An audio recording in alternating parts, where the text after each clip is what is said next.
In the late 11th century, Europe and the Near East existed in a state of political fragmentation, religious consolidation, and intermittent conflict.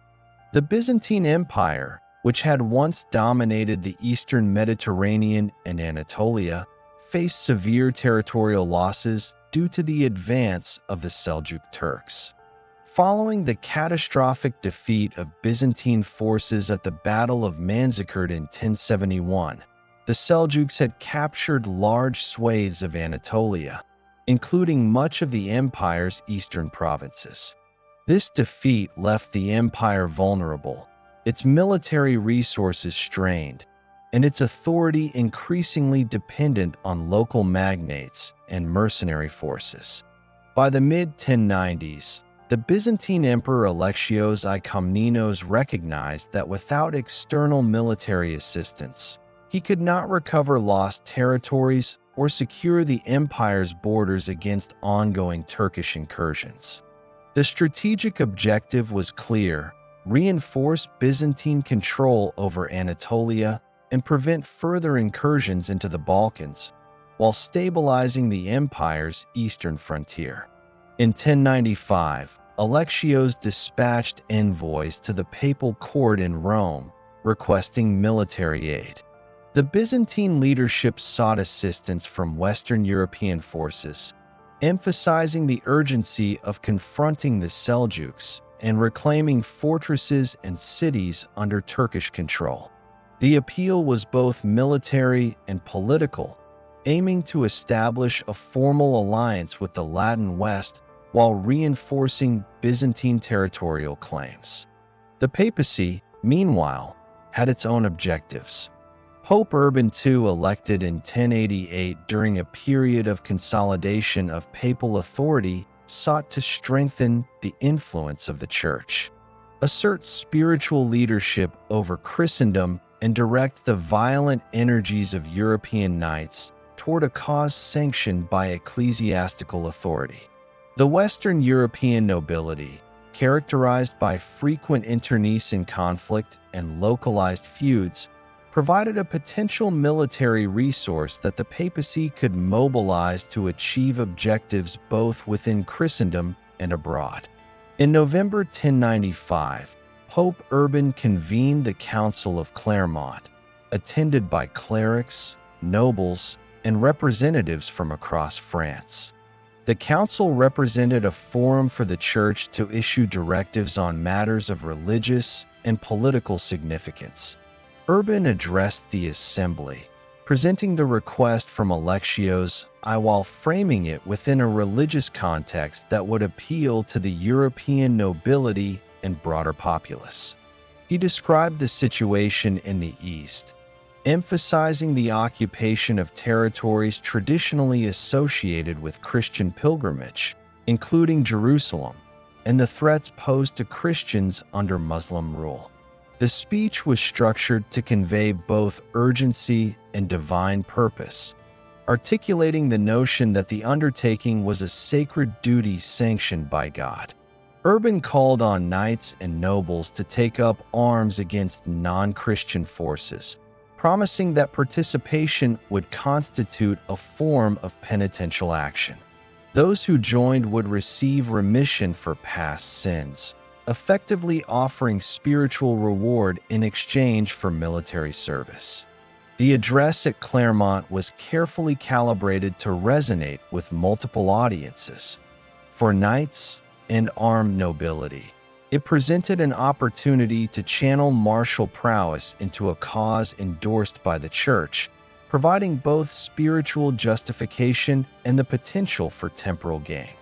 For lesser nobles and clerical participants, it offered a framework of collective religious obligation and moral legitimacy. The promise of indulgences, including the remission of sins, reinforced the perception that the campaign was a divinely sanctioned enterprise rather than a purely territorial or economic venture. The speech also emphasized the defense of fellow Christians, framing the undertaking as both protective and restorative. Pilgrimage routes to Jerusalem, disrupted by Turkish expansion, were presented as sacred pathways in need of liberation. By linking military action to the defense of the faith, Urban sought to unify disparate elements of European society under a single religious and military objective. Following the Council of Clermont, the response across Europe was substantial.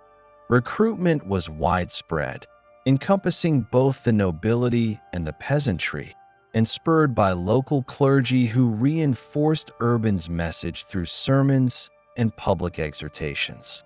The call to crusade coincided with structural pressures in Western Europe, including population growth, economic expansion, and succession disputes among noble families. These factors created a convergence of opportunity and motivation, allowing the papacy to mobilize forces that might otherwise have engaged in internal conflict or localized violence. Nobles saw in the campaign a means of acquiring land, titles, and wealth in addition to fulfilling religious obligations, while lower-ranking participants were motivated by both spiritual incentives and the prospect of adventure or social advancement.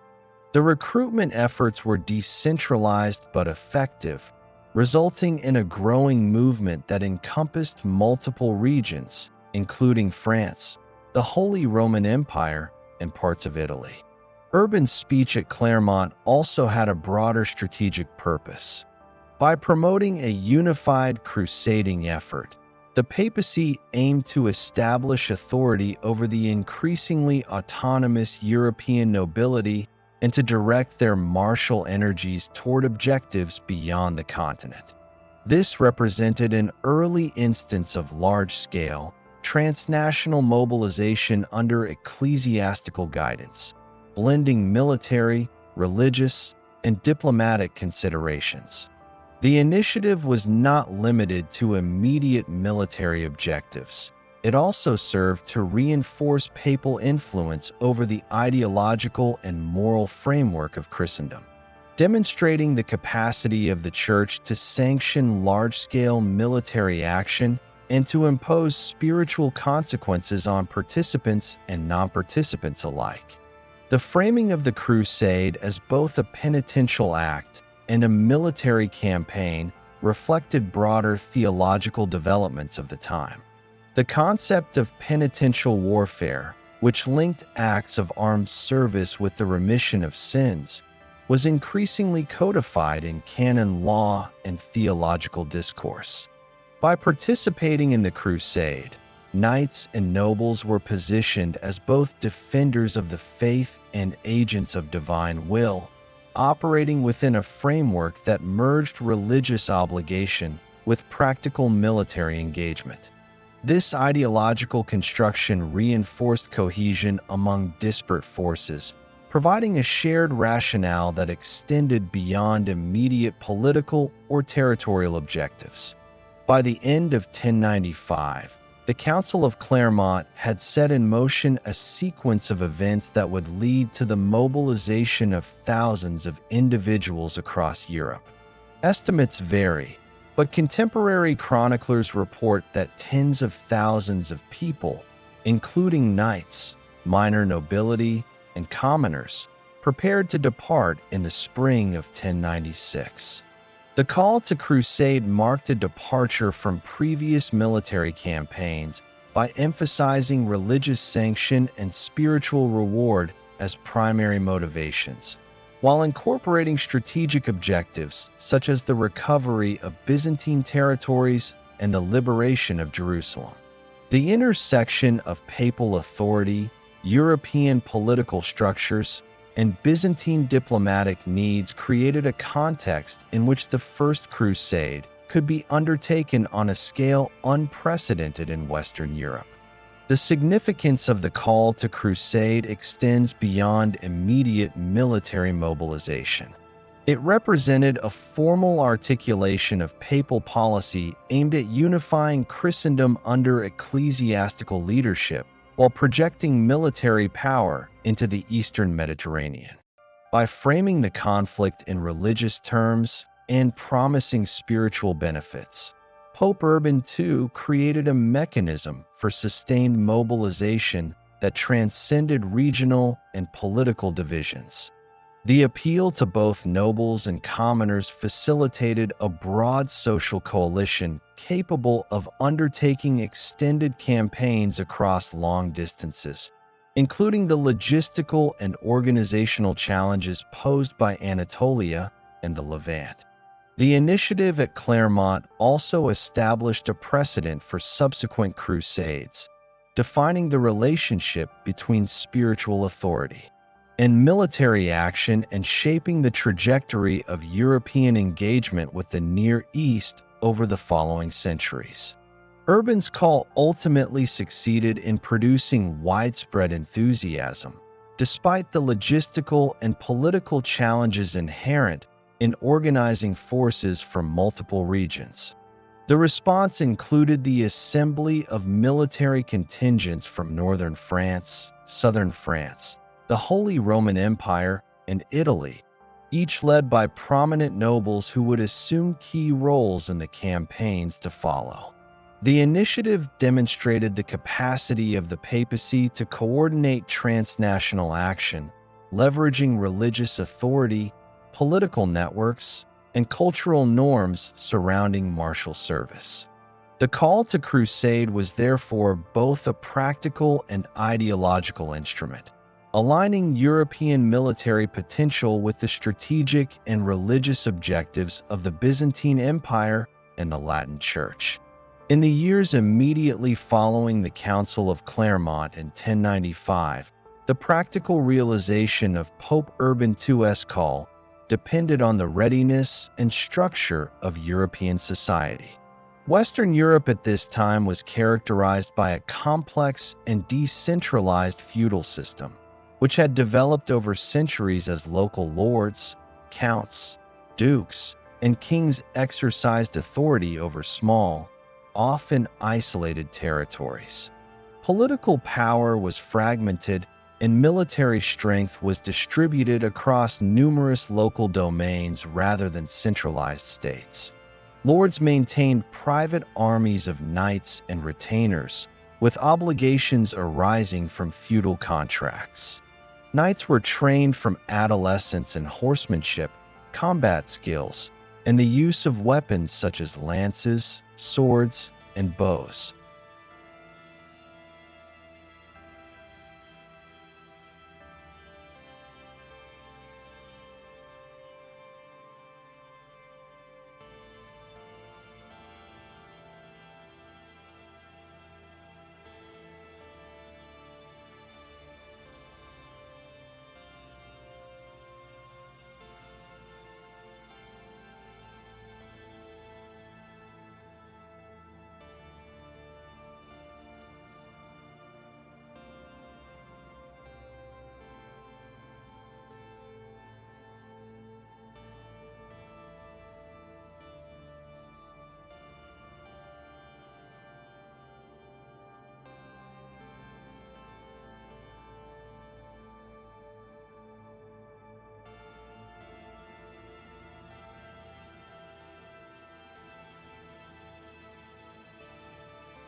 Their primary obligations were service to their liege lords and the defense of local territories. However, knights also sought opportunities for wealth, status, and advancement, making external campaigns attractive when framed as both religiously sanctioned and potentially rewarding. The demographic and economic conditions of the late 11th century supported the mobilization of large numbers of men. Population growth across Europe, driven by improvements in agricultural techniques such as the heavy plow, better water management, and the widespread adoption of the three-field system, increased food production and allowed for surplus resources. This surplus enabled the maintenance of larger armed forces, as both knights and infantry could be provisioned for extended campaigns. Growing towns and trade networks provided additional logistical support, including the production and transport of arms, armor, horses, and supplies. Wealth accumulation among the nobility, along with revenues from estates and taxation, made it feasible to equip contingents for long-distance expeditions. Northern and southern France, the Rhineland, Italy, and parts of the Holy Roman Empire had sufficient economic and human resources to contribute significant forces. Religious structures and ideology played a central role in shaping European readiness. The Church had developed a sophisticated network of clergy, monasteries, and episcopal authorities capable of disseminating information, organizing recruitment, and maintaining discipline among participating forces. Bishops, abbots, and parish priests were responsible for conveying the papal message, explaining the spiritual obligations, and reinforcing the promises of remission for sins. The ideology of penitential warfare, the concept that military service in defense of the faith could absolve sins, provided a moral and theological framework that legitimized mobilization. This framework allowed knights, minor nobles, and even untrained peasants to participate with a clear understanding that their actions were both religiously sanctioned and personally beneficial in terms of spiritual reward. Social structures further facilitated the recruitment of participants. Primogeniture, the practice of inheritance by the eldest son, left younger sons with limited prospects for land or authority within their home territories. For these individuals, participation in a crusade represented an opportunity to acquire new territories, prestige, and wealth. Likewise, minor nobles without substantial holdings could seek advancement through military service, while peasants and laborers were motivated by the combination of spiritual incentives and the promise of adventure or social mobility. The integration of participants from multiple social strata created a hierarchical yet cooperative structure, in which the experienced knights provided military expertise, while lesser-trained infantry and auxiliary personnel supported logistical and combat operations. The mobilization process also relied on the coordination of regional powers and political authorities.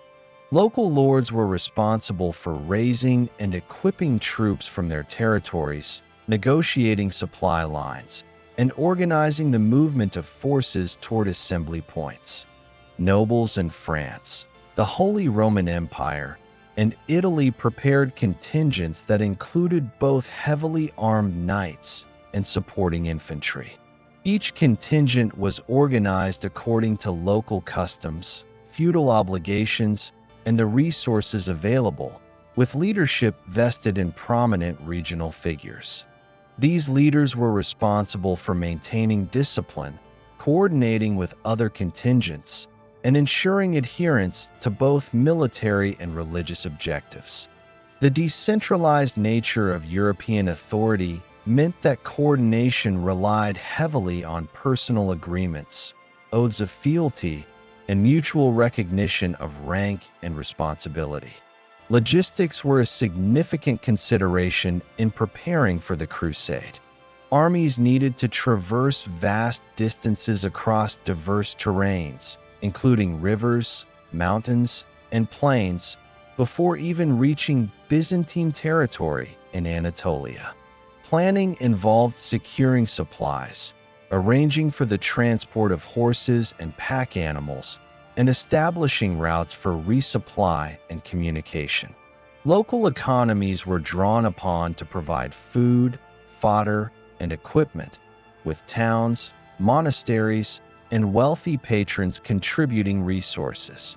Recruitment and preparation, therefore, required not only military organization but also economic coordination, demonstrating the integration of multiple aspects of European society in supporting the campaign.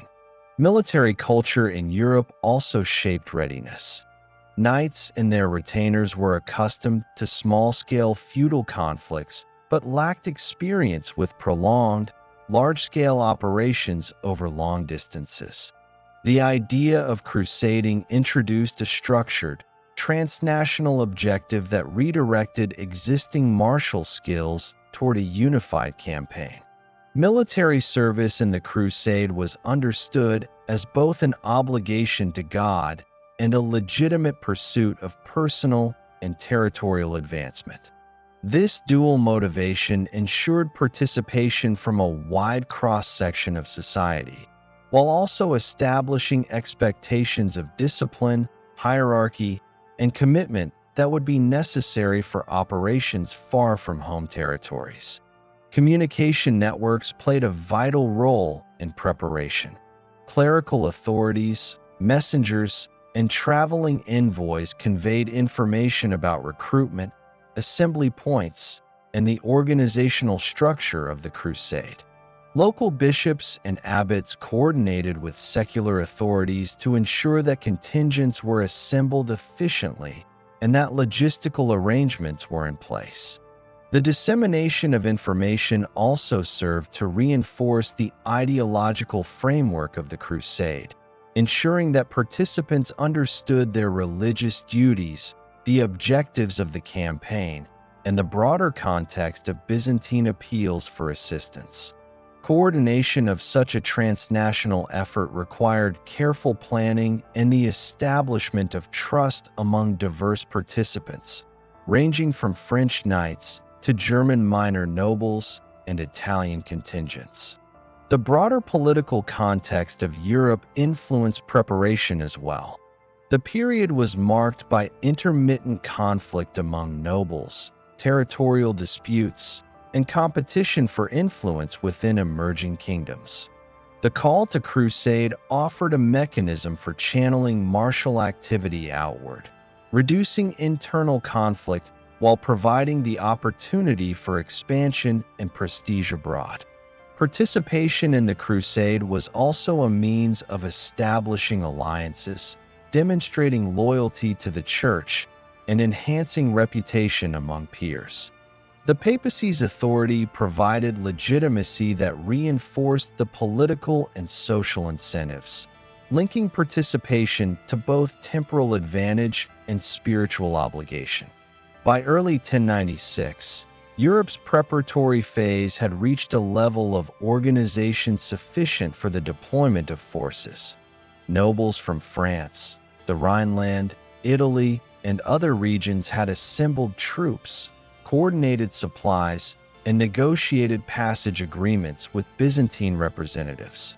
Clerical authorities ensured that the ideological and religious framework remained central to the mobilization, while logistical networks addressed the practical requirements of long-distance military movement. The integration of economic, social, and political resources created a multi-layered coalition capable of sustaining an extended campaign, including the challenges posed by Anatolia and the Levant. These preparations set the stage for the initial movements of the First Crusade, ensuring that European forces could operate with both military coherence and adherence to their stated religious objectives. The preparatory phase illustrates the convergence of multiple dimensions of medieval European society.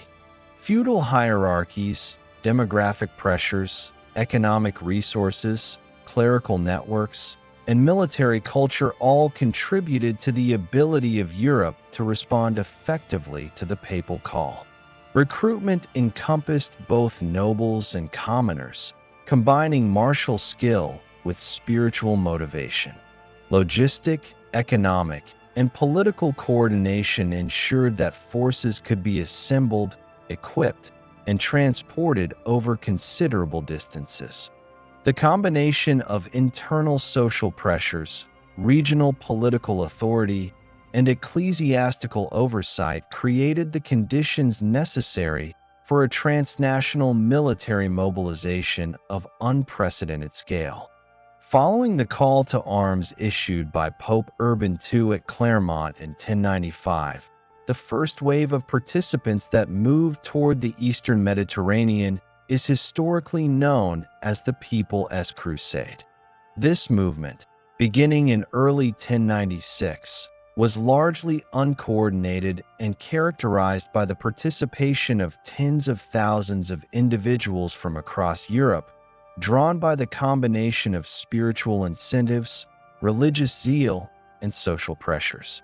The composition of this force was highly diverse, including untrained peasants, minor knights, clerical followers, and others who sought adventure or the spiritual benefits promised by the church.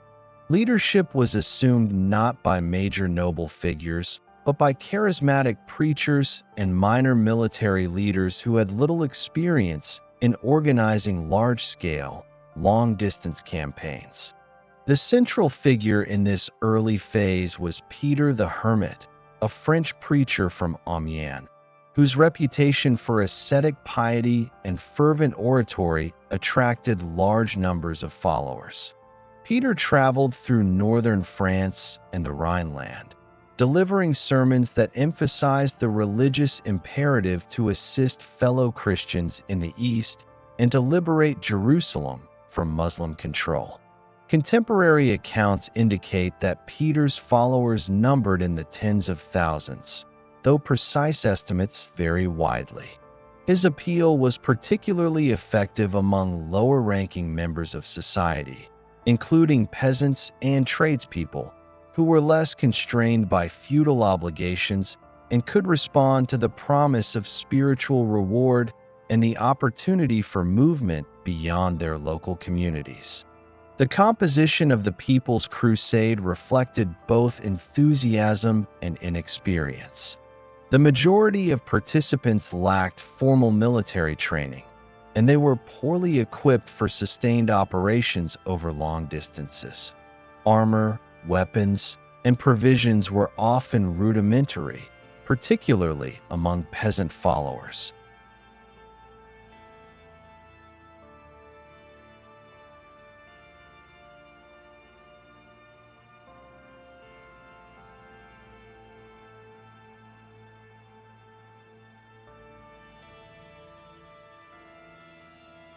Horses, which were essential for mounted combat and transport, were limited to the small contingents of minor knights who accompanied the movement.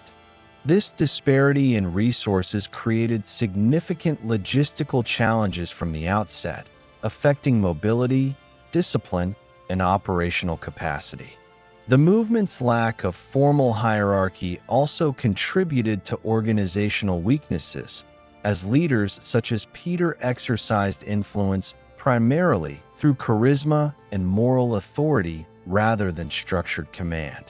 As the People's Crusade advanced from Western Europe toward the Byzantine Empire, the movement's passage through the Rhineland revealed both its scale and its impact on local populations. The Crusaders, moving in large, loosely organized groups, often resorted to requisitioning food and supplies from towns and villages along their route.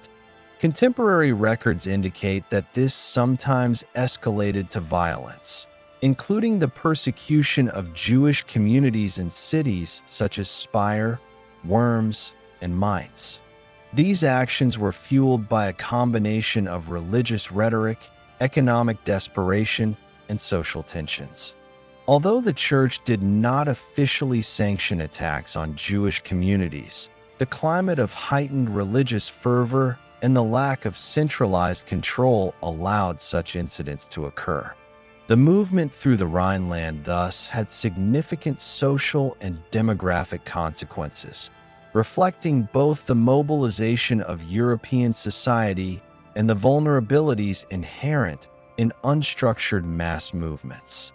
Upon crossing into Byzantine territory in Anatolia, the People's Crusade faced severe strategic and operational challenges.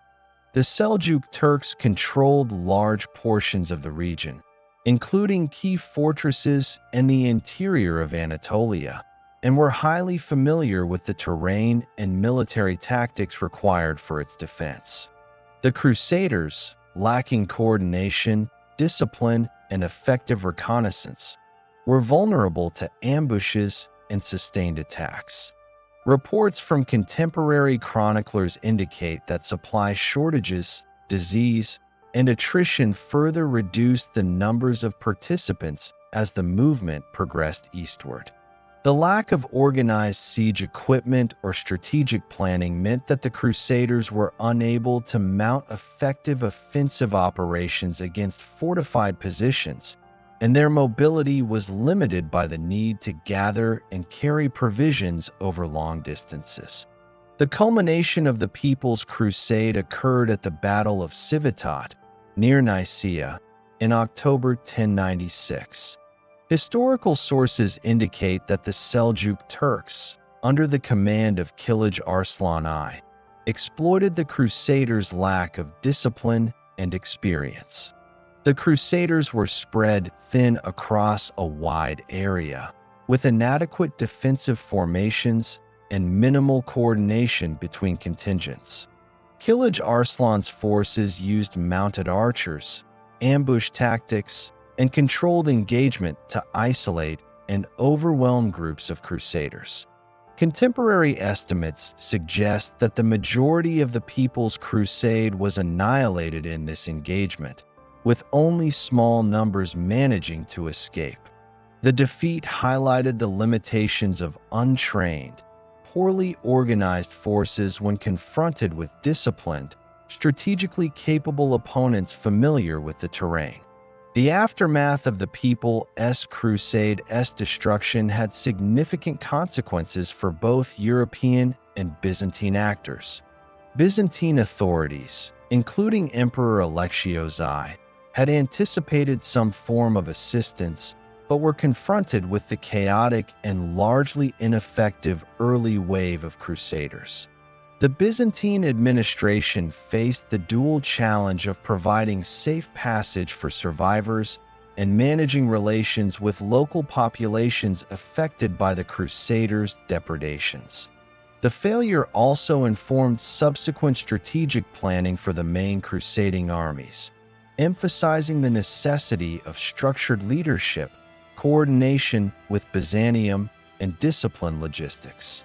The contrast between the People's Crusade and the organized campaigns that followed underscored the importance of military experience, hierarchy, and preparation in conducting long-distance operations. Despite its failure, the People's Crusade had enduring implications for the First Crusade as a whole. It demonstrated both the scale of popular enthusiasm for religiously motivated warfare and the challenges associated with mobilizing untrained masses. The movement illustrated the appeal of penitential warfare across social strata, as tens of thousands had responded to the spiritual incentives articulated by Pope Urban II and disseminated by preachers like Peter the Hermit.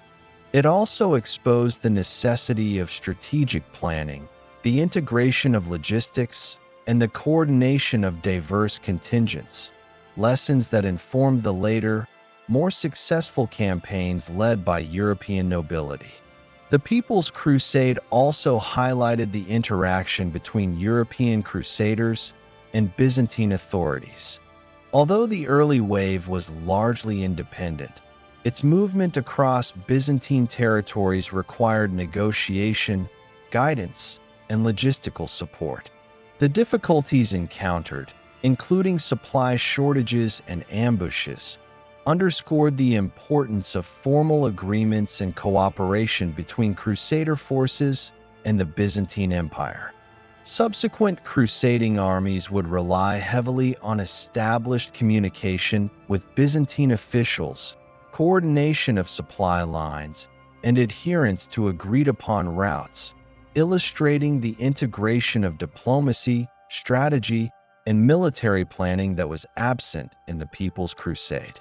Moreover, the movement set a precedent for the involvement of non-noble participants in crusading endeavors.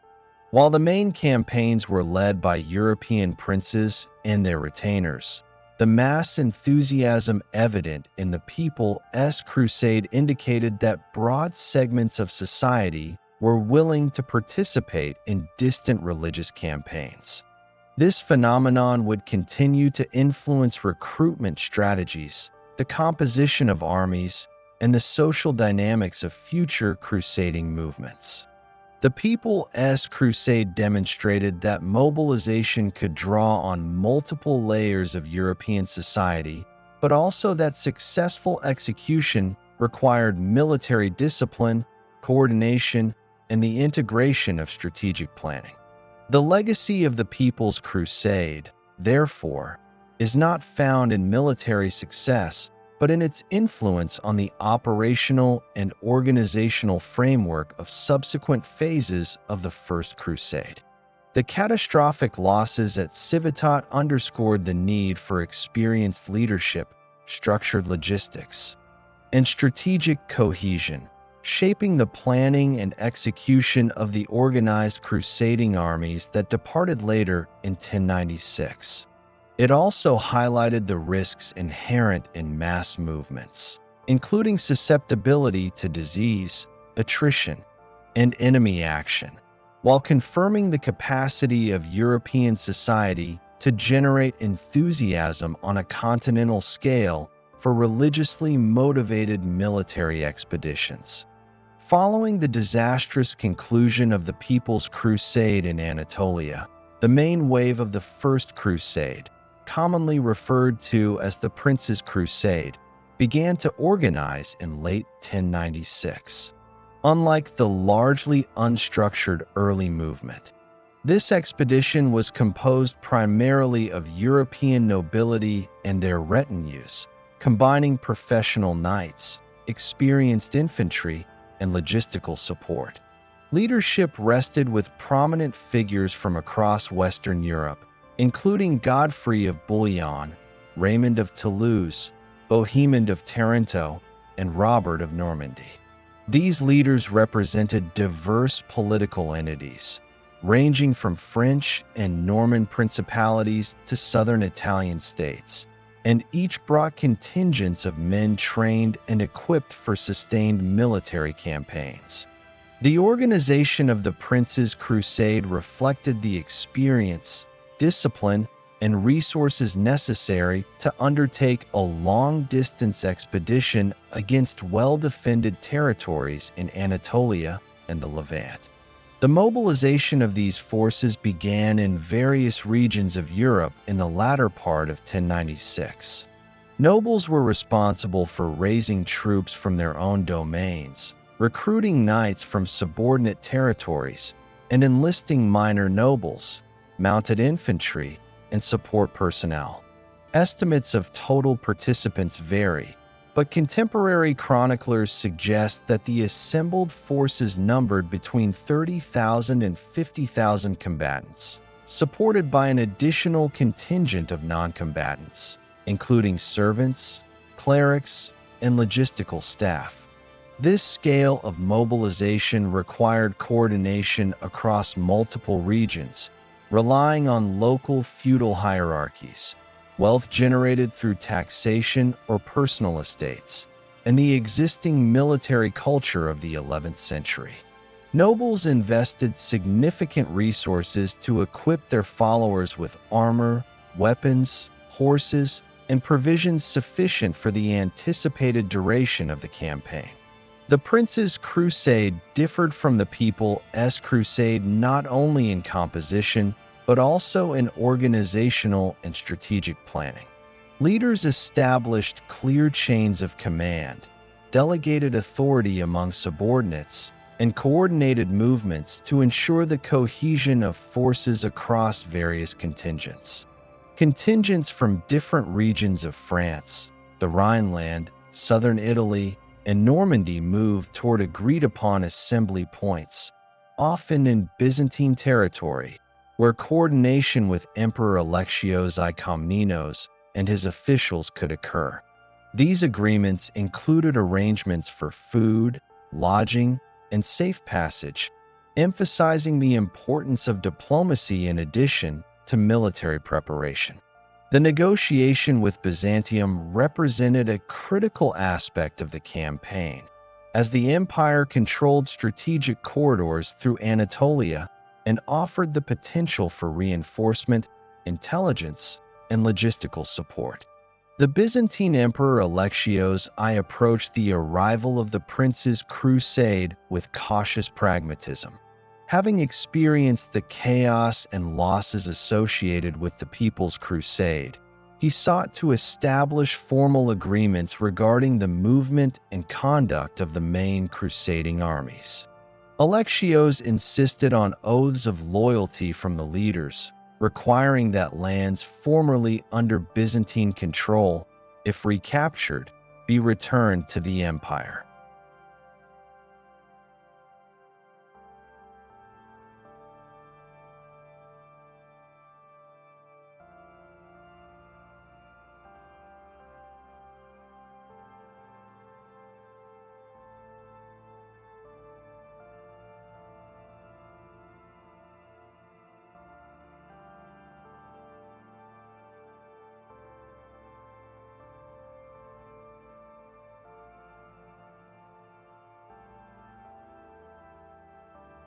These oaths reflected the political realities of Byzantine priorities, which were centered on securing territorial integrity and regaining control of Anatolia rather than acquiring new holdings for Western nobility. Leaders of the Crusade, while focused on religious objectives and personal ambitions, generally accepted these terms to ensure safe passage, access to supplies, and cooperation with a local authority capable of facilitating operations deep within Anatolia. Logistical considerations were central to the departure of the Prince's Crusade. Armies were required to traverse hundreds of kilometers across Europe, crossing rivers, mountain passes, and politically complex territories. Supplies, including food, water, and forage for horses, had to be arranged in advance, with towns and local lords providing provisions along agreed routes. Siege equipment, weapons, and other materials were transported via carts, pack animals, and ships when feasible. Coordination of these logistical elements demanded careful planning, particularly given the scale of the armies and the length of the anticipated campaign. Leaders appointed officers to manage provisions, oversee the movement of baggage trains, and maintain discipline among both combatants and non-combatants, reflecting a level of organization absent in the earlier People's Crusade. The departure of the Prince's Crusade also reflected broader social and political motivations. Many nobles viewed participation as a combination of religious duty and opportunity for territorial or financial gain. Younger sons of noble families, who would inherit little under primogeniture, had the chance to acquire lands and prestige abroad. Established nobles sought to enhance their reputation among peers and demonstrate loyalty to the church, while also securing influence in the Eastern Mediterranean. Knights and infantry were motivated by the prospect of spiritual reward, the chance for martial distinction, and the possibility of economic advancement. These intersecting incentives ensured a cohesive, motivated force capable of undertaking sustained operations across unfamiliar and hostile territory. By late 1096, contingents had begun to assemble along the routes to the Byzantine Empire. French forces under Godfrey of Bouillon, Robert of Normandy, and Raymond of Toulouse coordinated movements across northern and southern France, while Bohemond of Taranto led contingents from southern Italy. German forces, under leaders such as Emicho of Leiningen, initially formed separate columns but were largely absorbed into the broader organizational structure following initial difficulties. The assembly of these forces involved complex negotiations regarding leadership, precedence, and command authority. Disputes among leaders were resolved through councils and agreements, emphasizing the importance of coordination and hierarchy in sustaining a multinational military campaign. The integration of non-combatants into the army was a critical component of preparation. Clerics accompanied the forces to provide spiritual guidance, enforce discipline, and maintain religious observance. Servants, artisans, and laborers were responsible for maintaining supply trains, constructing temporary encampments, and repairing equipment. This support infrastructure allowed combatants to focus on military objectives while ensuring that logistical needs were met. The inclusion of non-combatants also reflected the broader societal involvement in the crusade, demonstrating that it was not solely a military enterprise, but a coordinated effort combining spiritual, economic, and practical resources. As the Prince's Crusade began its formal departure, leaders coordinated with Byzantine authorities to secure routes through the empire. Constantinople served as a key staging area where armies could rest, resupply, and finalize arrangements for passage into Anatolia. The emperor provided intelligence regarding Turkish positions, guidance on terrain, and limited military support when feasible. These arrangements were essential in mitigating the operational risks encountered by the People's Crusade, highlighting the importance of diplomacy, strategic planning, and coordination with local powers in sustaining long-distance military campaigns. Strategic considerations influenced both the route and the pace of the expedition. Leaders prioritized the recovery of key fortresses and towns along the way, ensuring that lines of communication and supply were secured. The Crusaders understood that maintaining cohesion among contingents was essential, as dispersed or poorly coordinated forces would be vulnerable to Turkish ambushes or logistical failures. Emphasis was placed on disciplined marching formations, camp security, and reconnaissance, reflecting lessons learned from prior experiences in Anatolia and the organizational capabilities of professional European armies. The departure of the Prince's Crusade in late 1096 thus marked a turning point in the First Crusade. It transitioned the effort from spontaneous, unstructured mobilization to a coordinated, multinational military campaign under experienced leadership. The integration of feudal, logistical, and clerical structures ensured that forces could operate over long distances while maintaining discipline and strategic cohesion. This organization allowed the Crusaders to advance into Anatolia with a credible capacity to engage fortified positions, withstand attrition, and confront the Seljuk Turks under conditions far more favorable than those experienced by the People's Crusade.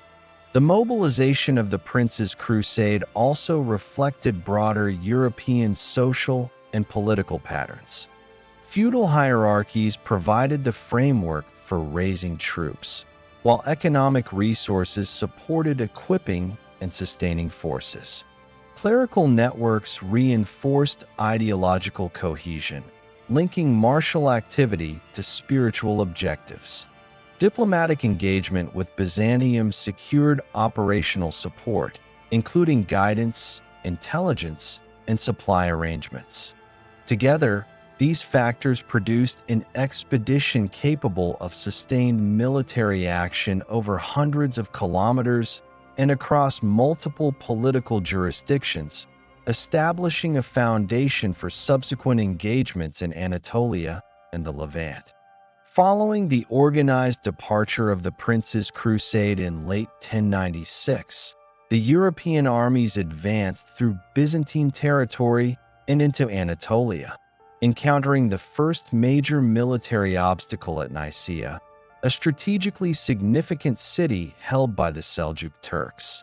Situated near Lake Ascania in northwestern Anatolia, Nicaea commanded vital routes connecting Constantinople with the interior of Asia Minor, making it a key objective for both Byzantine and Crusader forces.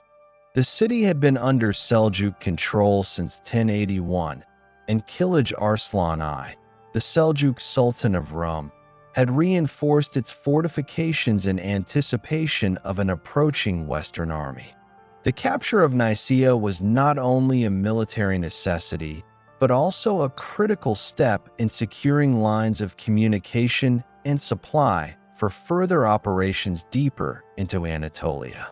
The crusading army that arrived at Nicaea in May 1097 was composed of multiple contingents, each led by prominent European nobles.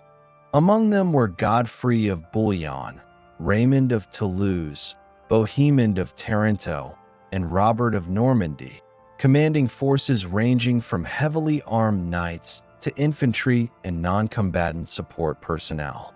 Estimates of total strength vary, but contemporary sources suggest that the assembled forces numbered between 35,000 and 40,000 men, a significant proportion of whom were mounted knights with accompanying infantry and logistical support. The army's composition reflected the organized structure and experience of the Prince's Crusade, contrasting sharply with the earlier People's Crusade, which had been largely untrained and poorly equipped. Upon reaching Nicaea, the Crusaders encountered formidable fortifications. The city was surrounded by high walls reinforced with towers and gates, and natural terrain features such as Lake Ascania and surrounding hills provided additional defensive advantages. Kilij Arslan's forces, although smaller in number than the Crusader army, were well-positioned and familiar with both the terrain and defensive techniques appropriate to the region. Seljuk defensive strategy emphasized mobility, archery, and control of key approaches, while fortifying critical points along the city's perimeter. The combination of natural and man-made defenses made a direct assault potentially costly, requiring the Crusaders to employ a combination of siege tactics, reconnaissance, and coordination among their contingents. The siege commenced in late May 1097, with Crusader forces establishing encampments around Nicaea and attempting to cut off access to supplies and reinforcements. Knights constructed temporary fortifications and organized watch posts, while infantry supported the construction of siege works such as wooden towers and battering equipment. Logistics played a central role, as the maintenance of a large army required careful allocation of food, water, and other provisions. The proximity of Lake Ascania provided a partial water supply, but the army's size necessitated additional sourcing from surrounding villages and Byzantine assistance. Byzantine forces, under the direction of Emperor Alexios I, provided guidance, engineering expertise, and coordination for the encirclement of the city, while emphasizing the need for cooperation in recovering territory under nominal Byzantine control. Several tactical challenges emerged during the siege. The Seljuk defenders utilized mobile archery units to harass Crusader positions, exploiting gaps between contingents and attacking supply lines. The uneven terrain and narrow approaches required coordinated responses to prevent isolated units from being overwhelmed. Leaders of the Crusade deployed disciplined formations to counter these attacks, positioning knights to protect infantry and maintaining cohesion across encampments. Reconnaissance and communication were essential, with messengers and scouts relaying information regarding enemy movements, potential weaknesses in the walls, and opportunities for coordinated assault.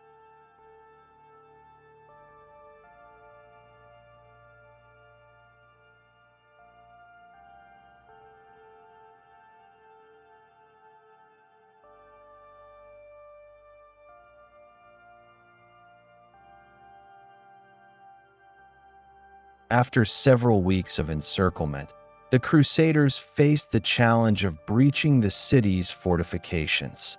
Siege towers, ladders, and rudimentary battering equipment were employed to create openings in the walls, while infantry and cavalry prepared to exploit any breaches. Coordination among the various contingents was critical. Each noble leader contributed troops according to their strength, while engineers and laborers worked to maintain and advance siege machinery. Despite these efforts, direct assaults proved difficult due to the strength of the walls, the defenders' vigilance, and the natural advantages afforded by the surrounding terrain. The army's operational capacity was continually tested by the need to maintain supply lines, manage fatigue among troops, and respond to ongoing Seljuk attacks. A critical aspect of the siege was the interplay between Crusader and Byzantine forces. Although the Crusaders had taken primary responsibility for conducting operations, the Byzantine Empire maintained strategic oversight. Emperor Alexios I sought to ensure that the recovery of Nicaea would ultimately restore the city to imperial authority. Byzantine engineers contributed to the siege efforts, advising on weaknesses in the fortifications, constructing ditches and wooden platforms to assist the Crusaders, and coordinating with local intelligence regarding Seljuk defensive dispositions. Tensions occasionally arose regarding the division of credit for the city's capture, reflecting differing objectives. The Crusaders sought military and spiritual prestige, while Byzantium prioritized the restoration of territorial control. Negotiations and subterfuge ultimately contributed to the fall of Nicaea. Kilij Arslan, recognizing the strength and coordination of the crusading army, and under pressure from the encirclement and shortage of supplies, agreed to surrender the city. Byzantine officials arranged for the formal transfer of control, and Seljuk forces were allowed to withdraw in exchange for the city's peaceful handover. The transfer highlighted the importance of diplomacy and strategic negotiation, as well as the effectiveness of combined military and administrative pressure in achieving objectives without excessive loss of life. For the Crusaders, however, this outcome produced both operational and political considerations, as their expectation of direct conquest was tempered by Byzantine priorities and the requirement to respect agreements made by Emperor Alexios. The capture of Nicaea had several strategic implications. Firstly, it secured a critical route through northwestern Anatolia, allowing the Crusader army to advance deeper into Seljuk-controlled territory with reduced risk of ambush or disruption to supply lines. Secondly, it demonstrated the effectiveness of disciplined European forces in conducting siege operations against fortified positions, combining infantry, cavalry, and engineering capabilities in a coordinated manner. The success provided a model for subsequent operations, emphasizing the importance of structured command, logistical preparation, and integration with local political authorities. Thirdly, the fall of Nicaea reinforced the credibility of the Crusade as a transnational endeavor, confirming that European forces could operate effectively beyond their home territories and achieve objectives in coordination with Byzantine allies. Operational lessons from Nicaea also informed subsequent planning for engagements in Anatolia. The coordination required among multiple contingents, the management of supply lines, and the integration of intelligence regarding enemy positions became standard considerations for future sieges. The interplay between military operations and diplomatic agreements illustrated the necessity of balancing force with negotiation, particularly when operating in regions under the nominal control of Allied powers.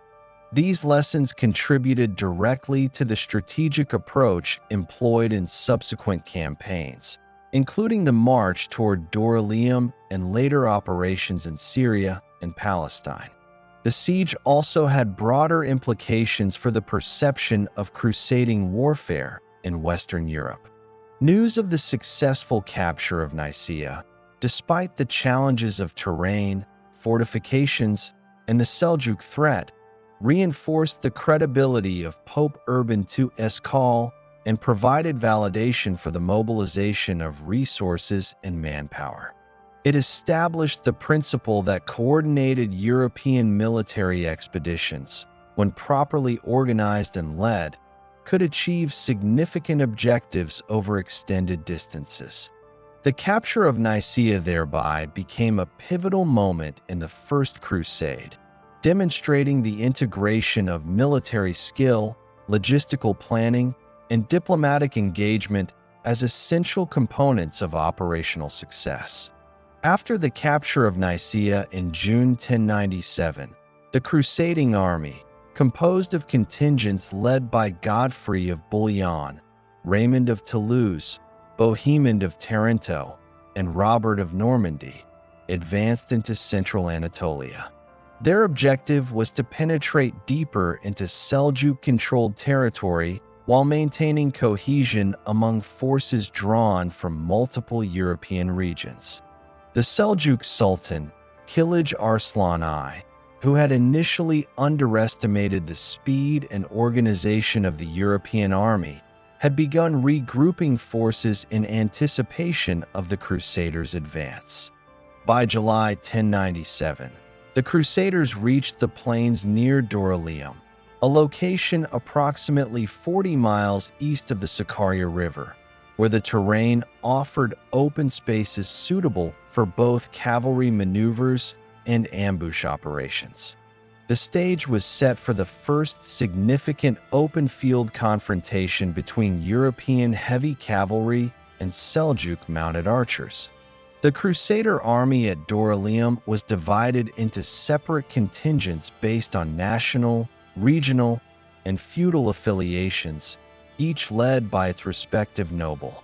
The vanguard, primarily composed of Norman and French knights with accompanying infantry, moved ahead of the main body, which included forces from southern France, Germany, and other regions. While the army remained cohesive at a strategic level, communication between different contingents was limited by distance, terrain, and the absence of standardized command protocols. This separation rendered the leading forces vulnerable to rapid, coordinated attacks from the Seljuk cavalry, which specialized in mobile warfare, feigned retreats, and archery harassment. Kilij Arslan capitalized on this vulnerability by organizing a multi-phased ambush. Seljuk forces, estimated to number between 20,000 and 25,000, utilized mounted archers to encircle the advancing European vanguard, firing volleys of arrows designed to disrupt formations, create confusion, and isolate smaller units. The Seljuks relied on speed, mobility, and knowledge of the terrain to avoid direct engagement with the heavily armored knights, while continuously pressuring their positions. The European forces initially attempted to maintain traditional cavalry formations, with knights forming protective lines around infantry and non-combatants. But the dispersed nature of the vanguard left segments exposed to flanking and harassment. The engagement at Dorylaeum tested the Crusaders' capacity for strategic flexibility.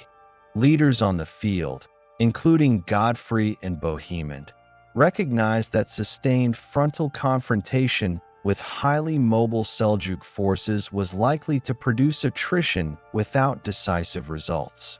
The European response involved consolidating units, reinforcing vulnerable positions, and employing shielded infantry to create defensive positions capable of absorbing archery fire.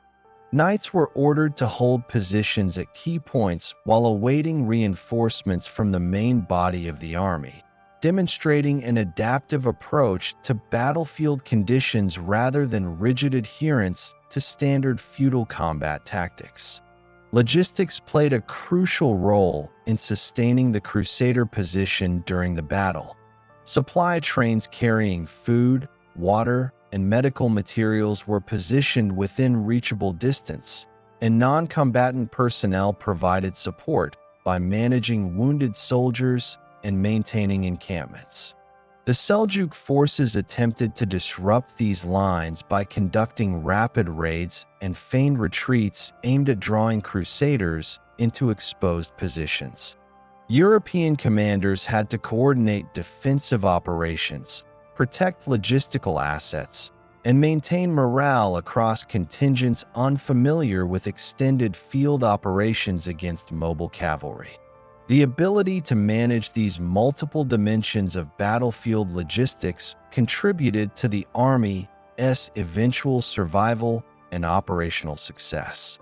After several hours of engagement, reinforcements from the main body of the Crusader army arrived under leaders such as Raymond of Toulouse and Robert of Normandy.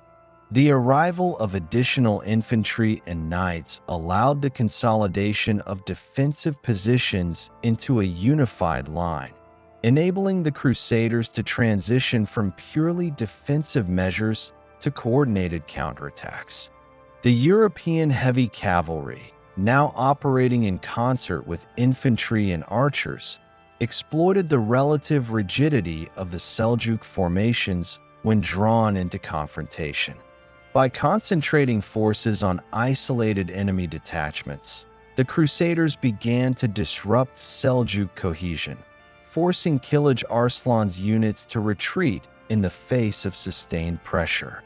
The tactical outcome of the Battle of Dorylaeum demonstrated the effectiveness of combined arms operations when properly coordinated.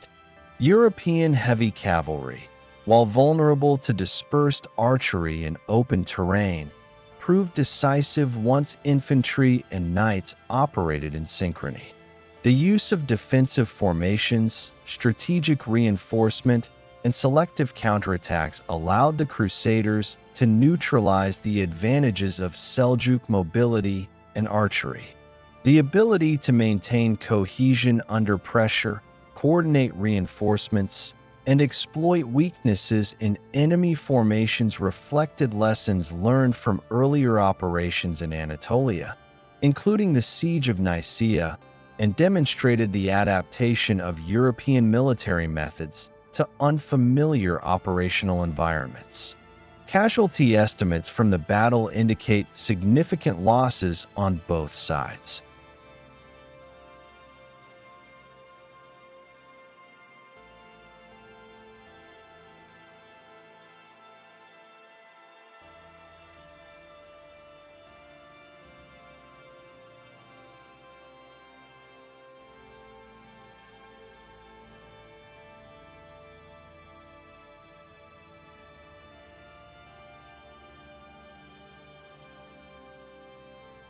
Contemporary chroniclers describe heavy attrition among Seljuk cavalry due to counterattacks and targeted assaults by Crusader knights, while European forces sustained casualties primarily during initial phases of encirclement and harassment. Non-combatants and infantry were particularly at risk in the vanguard before reinforcements arrived. Nevertheless, the successful defense and subsequent counterattack established the Crusaders' operational credibility in Anatolia, reinforcing their ability to conduct extended campaigns and engage numerically or tactically sophisticated opponents effectively. The strategic consequences of the Battle of Dorylaeum were considerable.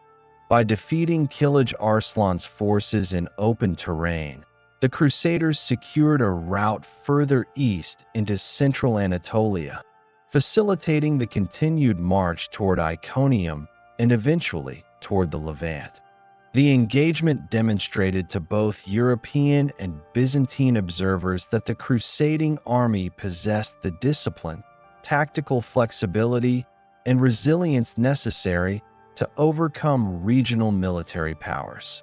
For Kilij Arslan, the battle underscored the need for defensive consolidation, delaying further offensive operations against the Crusaders and allowing the European forces to maintain momentum.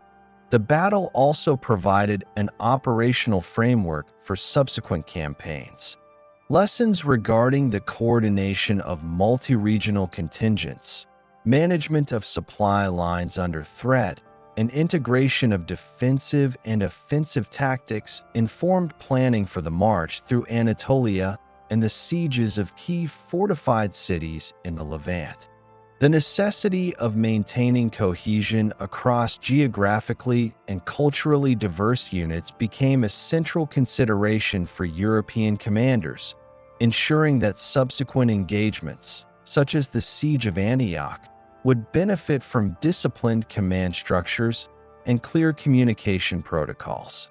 Furthermore, the engagement at Dorylaeum influenced relations between the Crusader leadership and Byzantine authorities.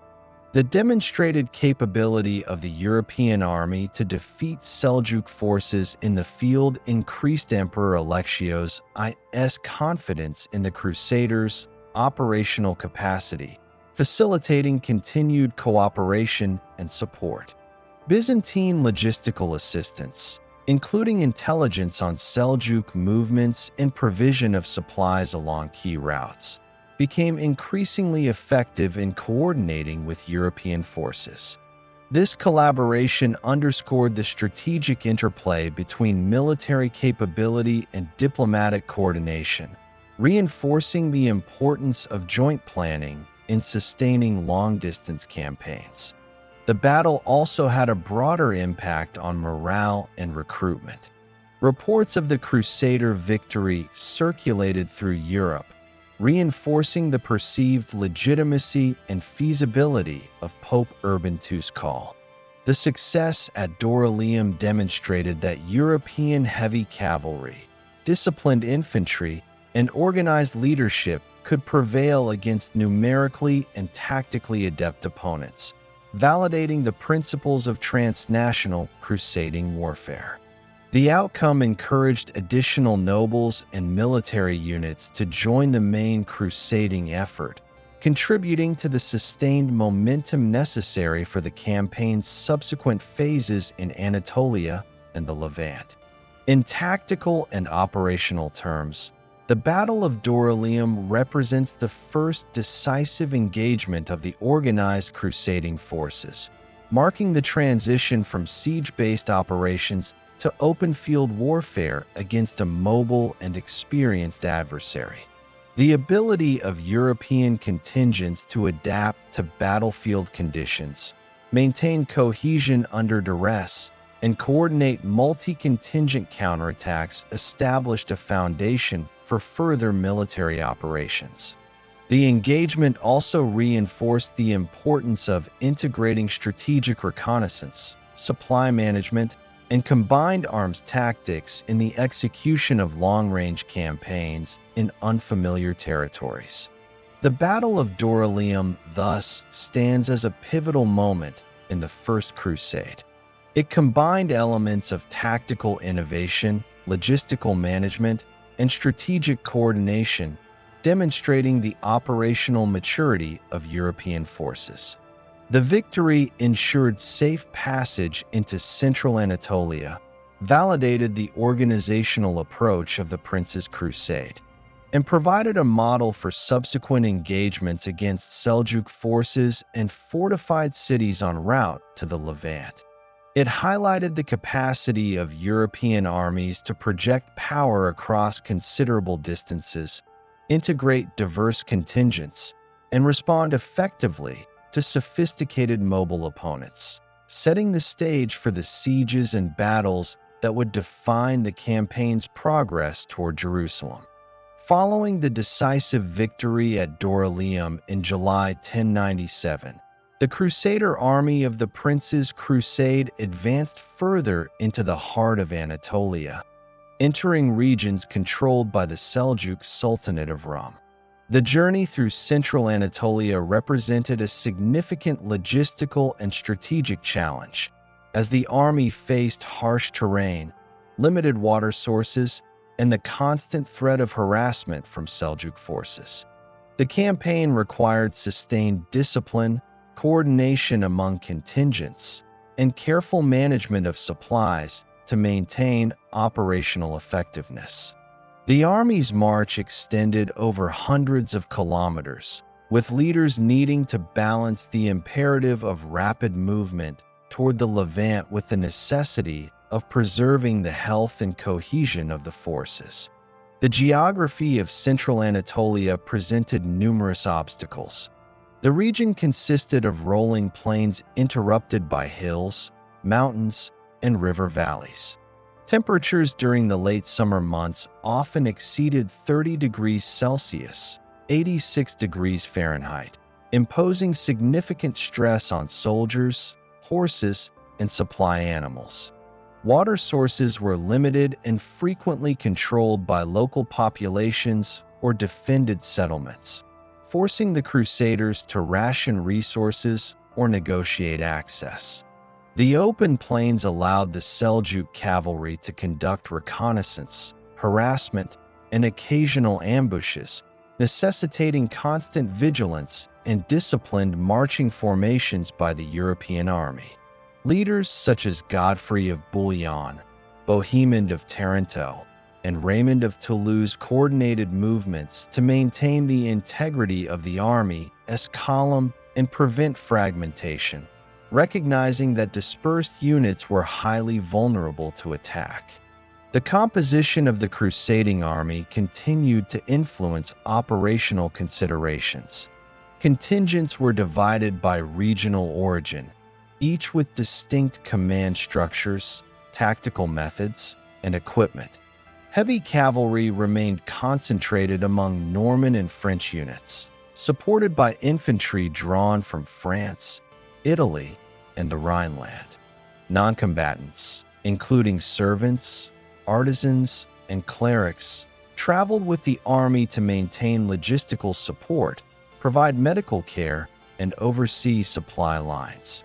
Horses, essential for mounted operations and transport, required fodder and water, adding to the logistical burden. Coordinating the movement of thousands of individuals and animals across long distances required planning of daily marches, securing of camping sites, and rationing of food and water supplies. Any lapse in discipline or breakdown in supply chains could result in desertion, disease, or vulnerability to enemy action. Attrition was a persistent challenge during the march. Disease, primarily dysentery and scurvy, affected both combatants and non-combatants, particularly when hygiene was compromised by prolonged travel and crowded encampments. Injuries sustained during skirmishes, accidental falls, or from exhaustion further reduced the army's effective strength. Contemporary chroniclers describe that as many as 1/4 of the original force from Dorylaeum was lost to disease, starvation, or desertion before reaching the winter encampments. Leaders were compelled to address these issues through discipline, rationing, and the rotation of units to preserve combat readiness. The physical and psychological strain of the campaign necessitated constant oversight, emphasizing the importance of experienced command in sustaining a long-distance military operation. Hostile engagement with Seljuk forces continued throughout the march. Small contingents of mounted archers conducted hit-and-run attacks, exploiting open terrain and gaps in the Crusaders' column. These skirmishes aimed to disrupt supply lines, demoralize the troops, and slow the army's advance. European commanders responded by deploying scouts, maintaining rearguard formations, and establishing temporary fortified camps during overnight stops. Cavalry units were tasked with patrolling flanks and securing the column's periphery, while infantry created defensive positions and coordinated with support personnel to protect vital supplies. These operational measures allowed the Crusaders to sustain momentum despite the continuous threat of Seljuk harassment. The march also involved the careful management of political and logistical relations with local populations. In Anatolia, villages and small towns were frequently under Seljuk administration or local Turkish chieftains, creating a complex environment for securing food, shelter, and intelligence. Crusader leaders negotiated with some communities for supplies or temporary access, while other populations resisted, necessitating forceful requisitioning. The careful balance between coercion and diplomacy affected the army's operational efficiency and minimized the likelihood of extended supply shortages or hostile uprisings. Byzantine intermediaries occasionally assisted in these negotiations, providing knowledge of local conditions and supporting logistical arrangements. As the summer of 1097 gave way to autumn, the Crusader army faced increasing challenges from fatigue and environmental conditions. The Anatolian plateau offered limited forage for horses, and forage shortages threatened the mobility of cavalry, which remained the army's primary combat advantage. Leaders implemented measures to prioritize fodder for mounts, rotate exhausted units, and distribute water rations equitably. Encampments were fortified using makeshift palisades and ditches to protect overnight halts, minimizing vulnerability to surprise attacks by Seljuk raiders. Engineering skills, discipline, and coordination were critical in maintaining the army's operational integrity under these conditions. By late autumn, the Crusaders reached a suitable location to establish winter quarters in central Anatolia, generally near areas that offered access to water, limited forage, and defensible terrain. The wintering period, extending from late 1097 into early 1098, was essential for recuperation, reorganization, and units were rotated to maintain readiness. Non-combatants conducted repairs on weapons and armor, and engineers worked on siege equipment necessary for future engagements. Leaders also took the opportunity to address logistical shortfalls, ensuring that supply lines were re-established and that accumulated losses from disease and desertion were managed effectively. The winter period also provided time for strategic planning. European commanders coordinated movements for the spring campaign, reviewed intelligence regarding Seljuk fortifications, and negotiated with Byzantine officials to ensure continued support for the next phase of the expedition. Communication between contingents was improved through formal councils, allowing nobles to resolve disputes over precedence, command authority, and distribution of resources. This period reinforced the principles of disciplined hierarchical command, which were critical for sustaining operations in the following months, particularly in preparation for the siege of Antioch. During the winter, the Crusader army also undertook reconnaissance and preliminary operations against smaller Seljuk-held fortifications. These operations served dual purposes.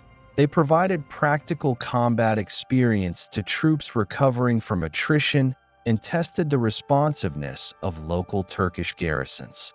Cavalry units conducted reconnaissance and force missions to identify vulnerabilities in fortifications, water sources, and terrain, while infantry conducted minor raids to secure supplies and deter Seljuk raids.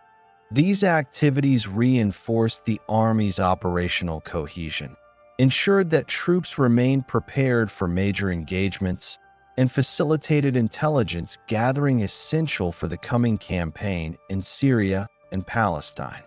Social and religious dynamics continued to influence army cohesion during the winter. Clerics traveling with the army reinforced the spiritual motivation that underpinned the crusade, conducting services, advising on ethical conduct during requisitioning, and reminding soldiers of the overarching religious objectives. Morale management was essential, as the combination of harsh climate, disease, and separation from Europe could erode cohesion. Leaders employed both practical measures, such as ensuring adequate provisions and rotation of duties, and ideological reinforcement to maintain the army's commitment to the campaign objectives articulated at Clermont. By early 1098, the Crusader army had largely recovered from the attrition experienced during the march through central Anatolia. Strengthened contingents, reorganized command structures, and replenished logistical support prepared the army for the next stage of the campaign, operations in northern Syria and the impending siege of Antioch. The wintering period had allowed for consolidation of forces, refinement of tactics for dealing with Seljuk defensive methods, and coordination among multi-regional contingents that would be essential for the prolonged sieges and battles ahead.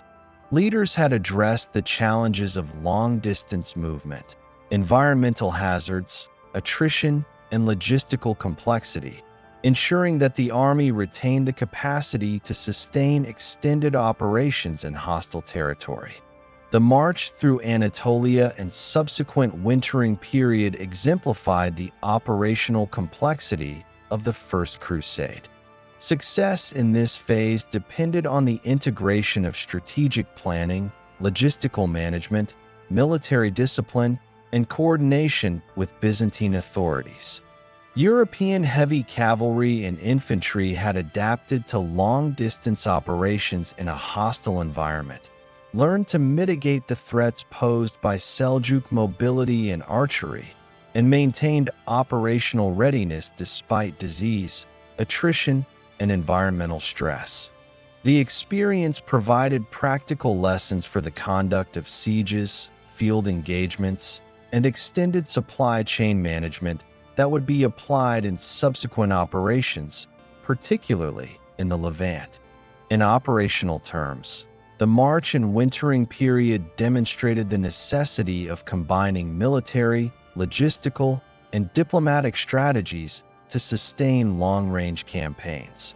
The Army's ability to maintain cohesion across diverse contingents, manage attrition, secure supply lines, and adapt to terrain and climate challenges was essential for the continuity of the First Crusade. These measures enabled the European forces to advance from Anatolia into the territories of northern Syria with sufficient strength and preparedness to undertake protracted sieges, maintain defensive security, and pursue strategic objectives essential to the liberation of Jerusalem. Following the wintering in central Anatolia, the Crusader army resumed its march southward in early 1098, advancing into northern Syria with the strategic objective of capturing Antioch, one of the most important fortified cities in the region.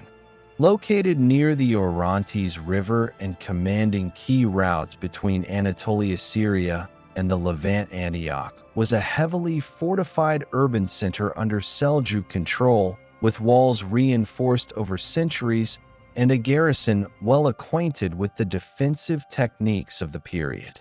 The city's capture was crucial for securing supply lines, establishing a base for further operations into Palestine, and demonstrating the Crusaders' capability to undertake protracted siege warfare far from European territories. The crusading army, commanded by leaders including Godfrey of Bouillon, Bohemond of Taranto, Raymond of Toulouse, and Robert of Normandy, approached Antioch in October 1097 with a force that, despite attrition from the march through Anatolia, still numbered tens of thousands of combatants, supported by non-combatants, logistical personnel, and clerics. The army's composition reflected both European military organization and the diverse regional origins of its leaders. Knights formed the core of the heavy offensive capability, supported by infantry equipped for siege operations, archers, and engineers skilled in constructing siege engines and fortifications. Non-combatants ensured continuity of supplies, maintained camp security, and performed essential support functions such as repair of equipment, medical care, and management of provisions. Upon arrival, the Crusaders immediately established fortified camps encircling the city, constructing makeshift palisades, ditches, and watchtowers to prevent sorties and secure their position against external threats. Reconnaissance indicated that the city's walls were formidable, with towers spaced at intervals capable of resisting scaling attempts, and gates reinforced to withstand battering. The garrison, estimated at several thousand Seljuk defenders, was prepared for a prolonged defense, utilizing the city's natural and man-made fortifications to counter the European heavy cavalry and infantry. The surrounding terrain, including hills and the Orontes River, provided additional defensive advantages to the Seljuks, limiting the number of feasible approaches for a direct assault. The siege was protracted and complex, spanning 8 months from October 1097 to June 1098. Initial attempts at direct assault were constrained by the strength of the walls and the defenders' effective use of missile fire, including arrows, stones, and incendiary devices, designed to disrupt the attackers' formations and damage siege equipment. The Crusaders employed a combination of traditional siege methods, including the construction of siege towers, ladders, and battering engines, alongside mining operations aimed at undermining portions of the walls.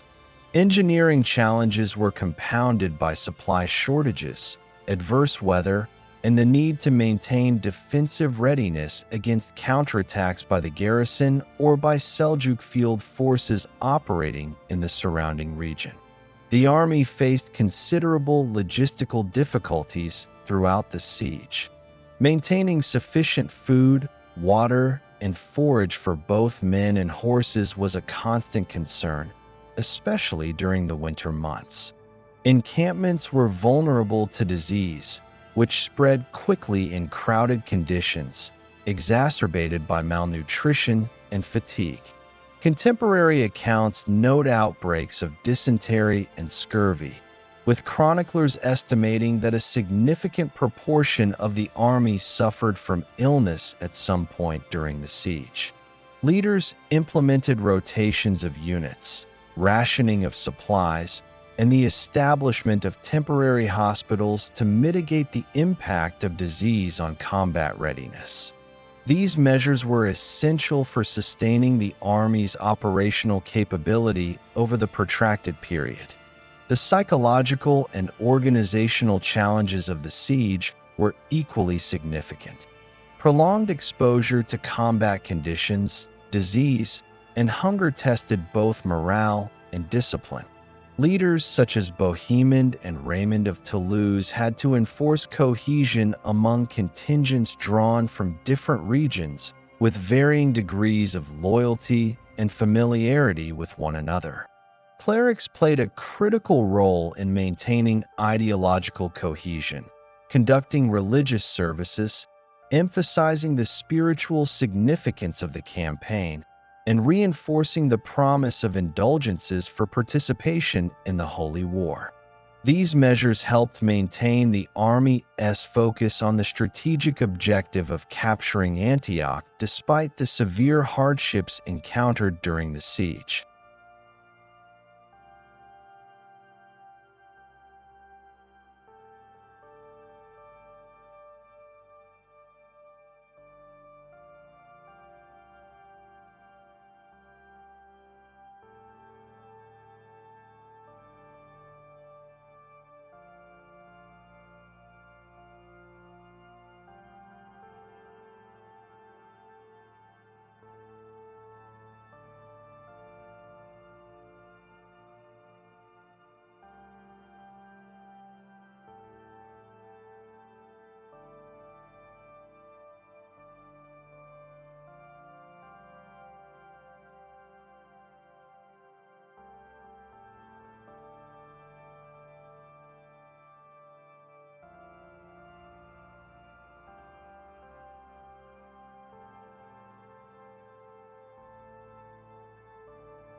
In June 1098, after several months of encirclement and siege operations, the Crusaders succeeded in gaining entry to Antioch through a combination of military pressure and internal betrayal. A faction within the city, motivated by dissatisfaction with the Seljuk garrison or by promises offered by the Crusaders, facilitated access through a gate, allowing European forces to enter and seize control. The city's capture did not conclude hostilities, however. Immediately following the occupation, a relief army led by Kerboga of Mosul arrived to lay siege to the Crusaders, transforming the defenders into the besieged. This counter-siege imposed extreme pressure on the European forces, who were already weakened by disease, starvation, and fatigue from the prolonged operation. During the counter-siege, the Crusaders implemented defensive measures to withstand attacks from Kerboga's forces, including reinforcement of positions within the city, construction of additional fortifications, and strategic deployment of remaining cavalry and infantry. Supplies were critically low, and the army faced the risk of collapse due to starvation and disease. The discovery of the Holy Lance, a relic purported to be the spear that pierced the side of Christ, was reported at this juncture and served as a rallying point, reinforcing the ideological motivation for the Crusaders and encouraging cohesion under extreme conditions. This religious reinforcement contributed to maintaining morale and providing justification for continued resistance despite the severe operational challenges. The eventual defeat of Kerboga's forces in June 1098 marked the consolidation of Crusader control over Antioch.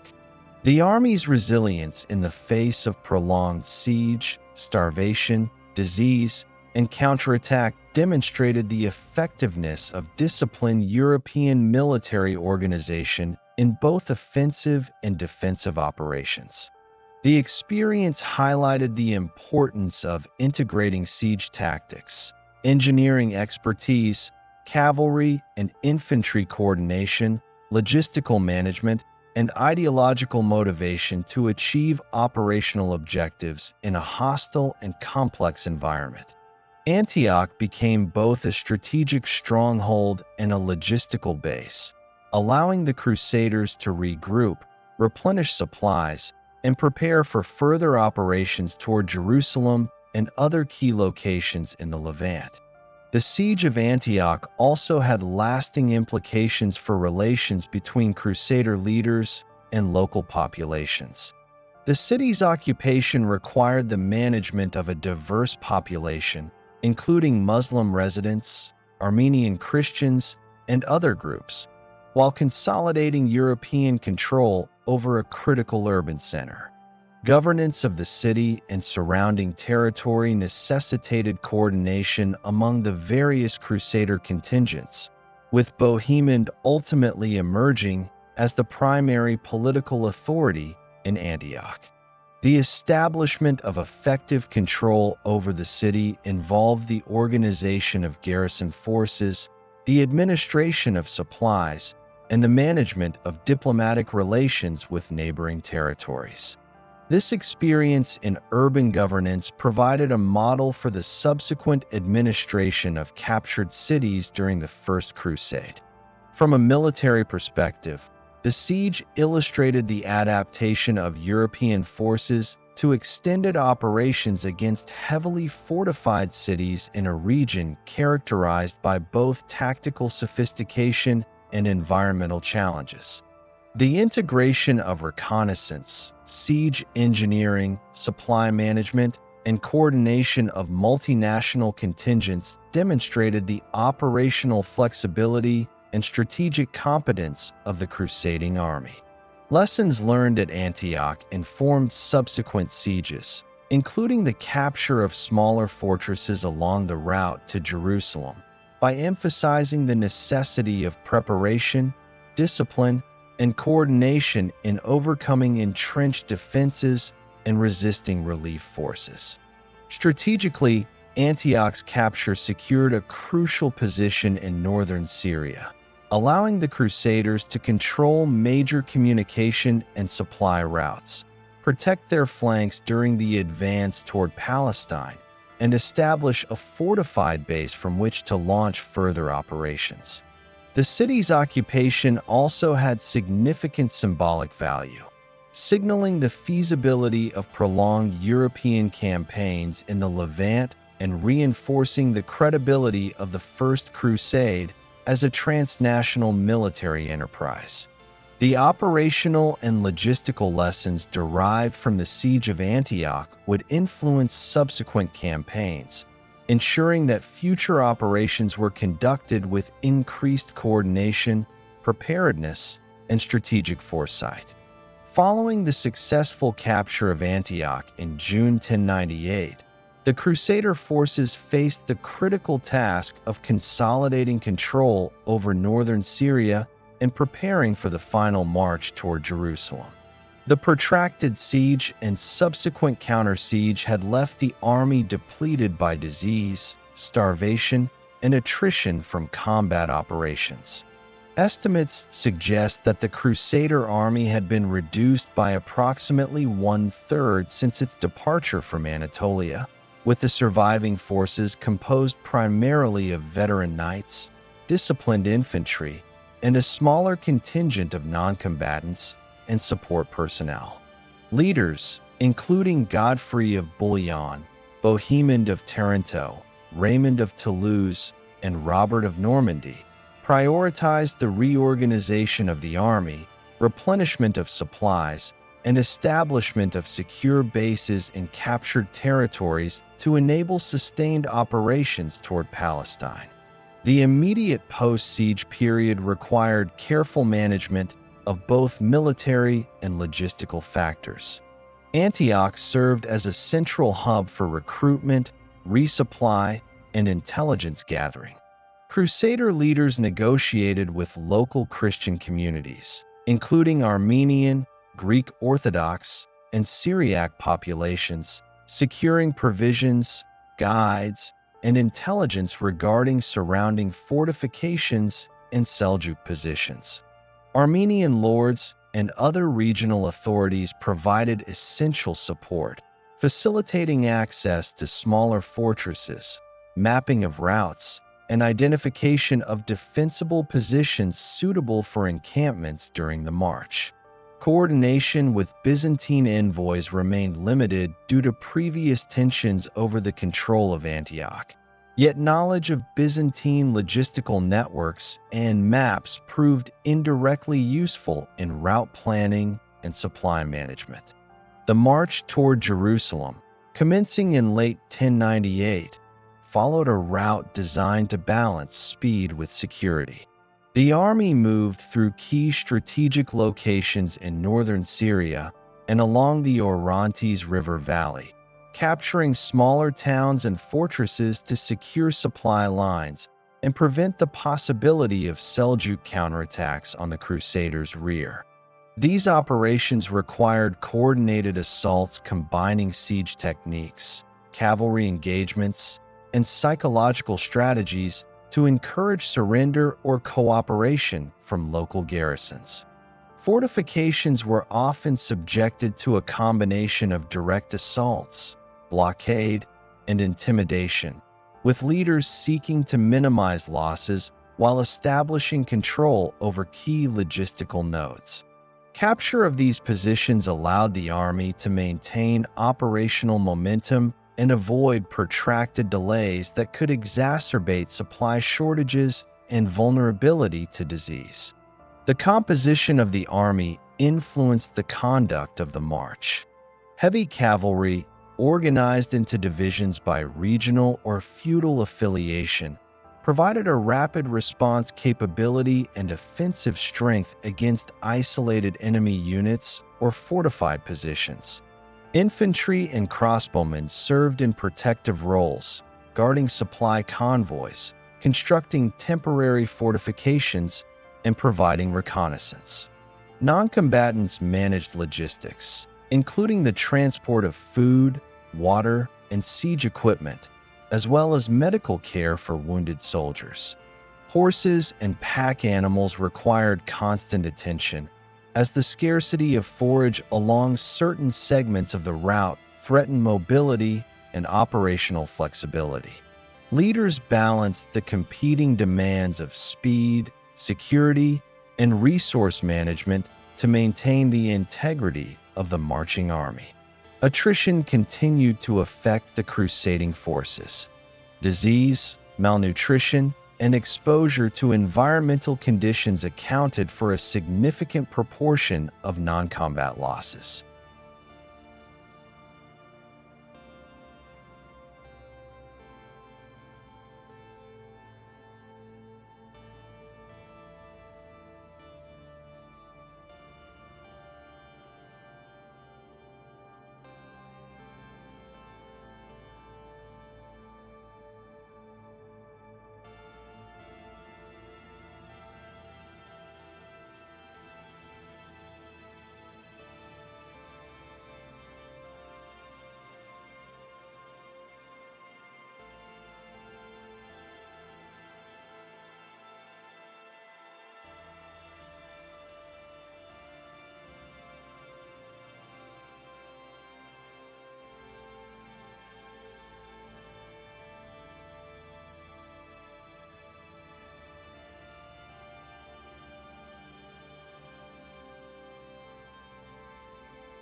Chroniclers describe that dysentery, fever, and scurvy were prevalent, while exhaustion from continuous marches across mountainous and semi-arid terrain reduced combat effectiveness.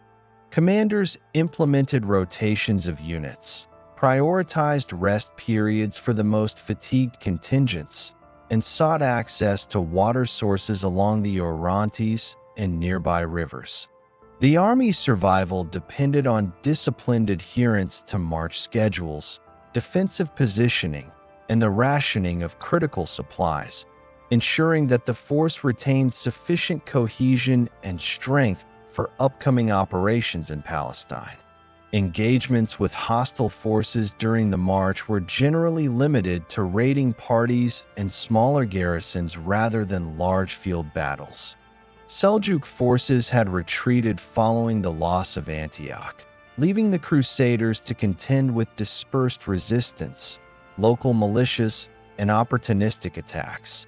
Skirmishes primarily involved cavalry ambushes and harassment of supply lines, which were countered by coordinated defensive formations, deployment of heavy cavalry, and preemptive reconnaissance. The Army's ability to conduct effective countermeasures against mobile enemy units reflected lessons learned during previous engagements in Anatolia, particularly at Dorylaeum, emphasizing the value of maintaining cohesion and disciplined response under threat. Political and diplomatic considerations shaped the march as much as military operations. The Crusader leaders negotiated with local rulers, including Armenian princes and other Christian authorities, to secure allegiance, logistical support, and safe passage.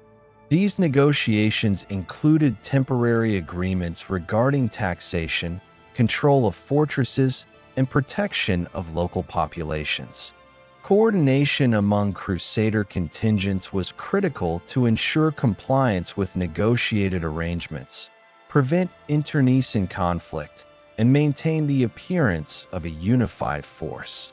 Disputes occasionally arose over precedence, spoils, and territorial authority, requiring arbitration by senior leaders to prevent disruption of operational objectives.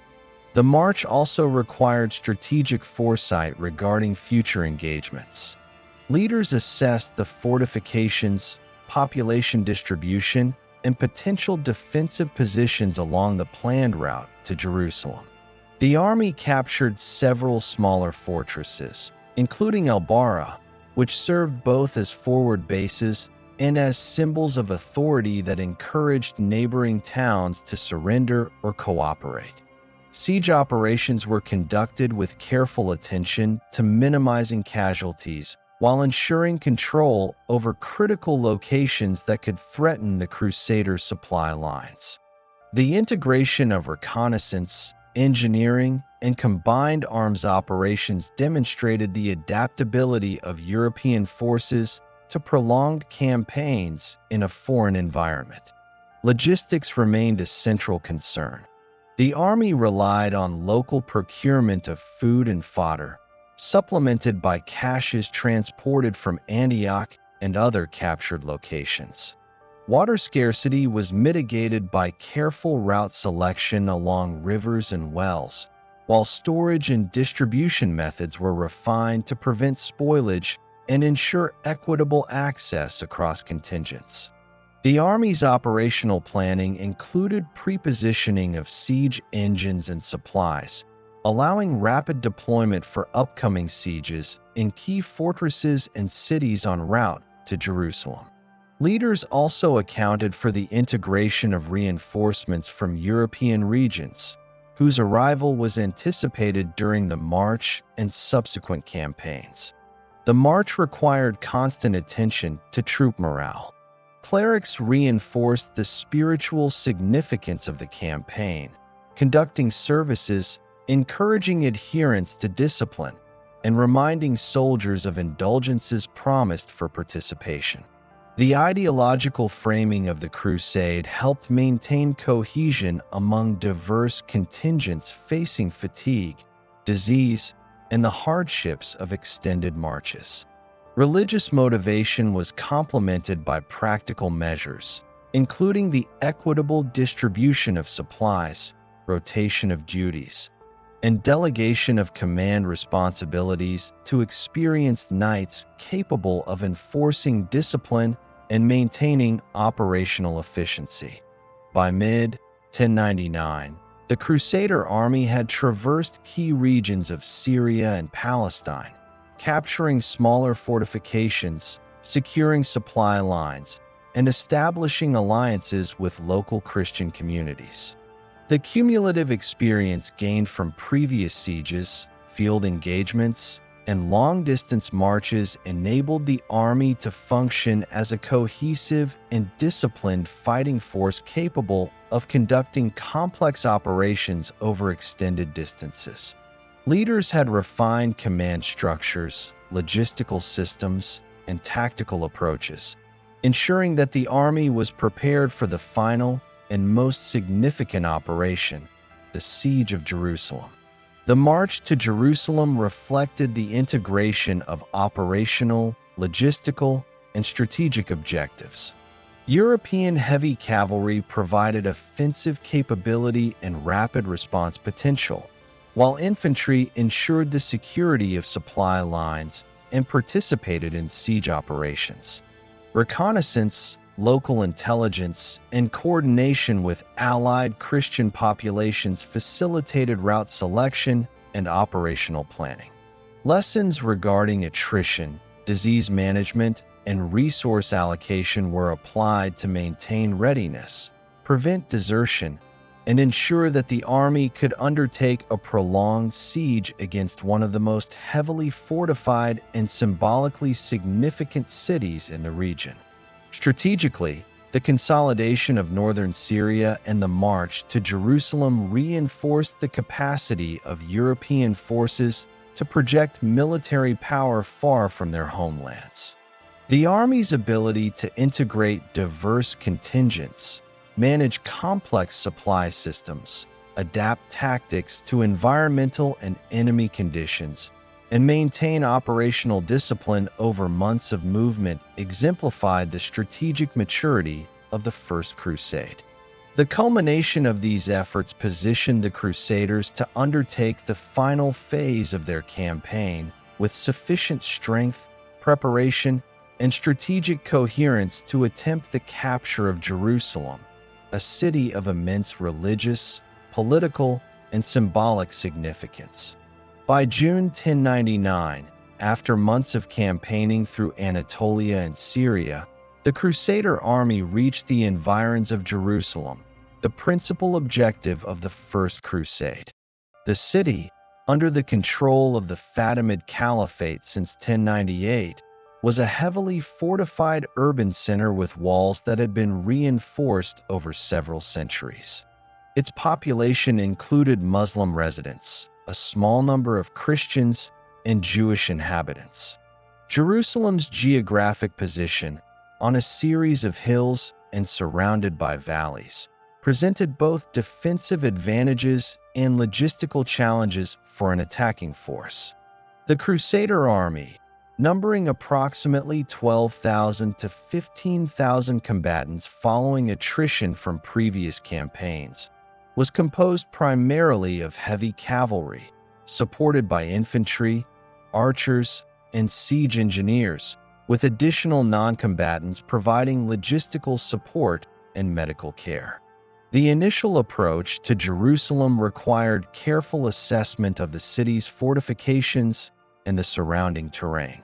Crusader reconnaissance revealed that the walls were constructed of stone with towers at regular intervals, and the gates were reinforced to resist battering. Valleys and ridges surrounding the city provided both defensive depth for the garrison and obstacles for an attacking force. Leaders, including Godfrey of Bouillon, Raymond of Toulouse, Bohemond of Taranto, and Robert of Normandy, organized the army into divisions capable of conducting coordinated operations, with contingents assigned to assault specific sections of the city's fortifications. Strategic emphasis was placed on securing water sources, controlling high ground, and positioning siege engines for maximum effectiveness, while maintaining defensive security against potential sallies by the garrison. The siege began with the establishment of fortified encampments surrounding the city, enabling the Crusaders to maintain pressure while protecting their forces from counterattacks. Siege towers, constructed from timber transported along the campaign route or dismantled from captured locations, were assembled and positioned to assault the walls. Battering rams, scaling ladders, and other siege implements were deployed to create multiple points of attack, preventing defenders from concentrating forces at a single location. Infantry and archers were positioned to support the siege engines, provide covering fire, and repel sallies by the city's defenders. Supply management was a critical component of the operation. The prolonged campaign had already exhausted much of the army's stores, and Jerusalem's surrounding terrain offered limited foraging opportunities. Crusader leaders coordinated the distribution of provisions, ensured water was available for men and animals, and organized the transport of siege equipment. The army relied on local Christian communities for additional resources, and captured supply depots along the march were utilized to sustain operations. Logistical coordination was essential to maintain operational effectiveness over the 6-week siege period, as any failure in food, water, or ammunition could compromise the assault. Tactical operations during the siege were conducted with attention to both psychological and physical factors. Continuous bombardment of the walls with missiles, including stones and incendiary devices, was intended to weaken defensive structures and demoralize the garrison. Mining operations targeted specific sections of the walls, creating opportunities for breaches once structural integrity was compromised. Cavalry units conducted periodic reconnaissance and skirmishing to prevent defenders from launching effective sorties, ensuring the besiegers maintained operational control of the surrounding terrain. Coordination between infantry, cavalry, and engineers reflected lessons learned from earlier sieges, particularly at Antioch, where combined operations had proven essential for overcoming fortified positions. The garrison mounted active resistance, launching sorties against siege works, attempting to disrupt construction of towers and rams, and utilizing archery to inflict casualties on exposed units. Defenders also attempted to repair damaged sections of the walls under the cover of night or through coordinated labor efforts, demonstrating both resilience and familiarity with siege tactics.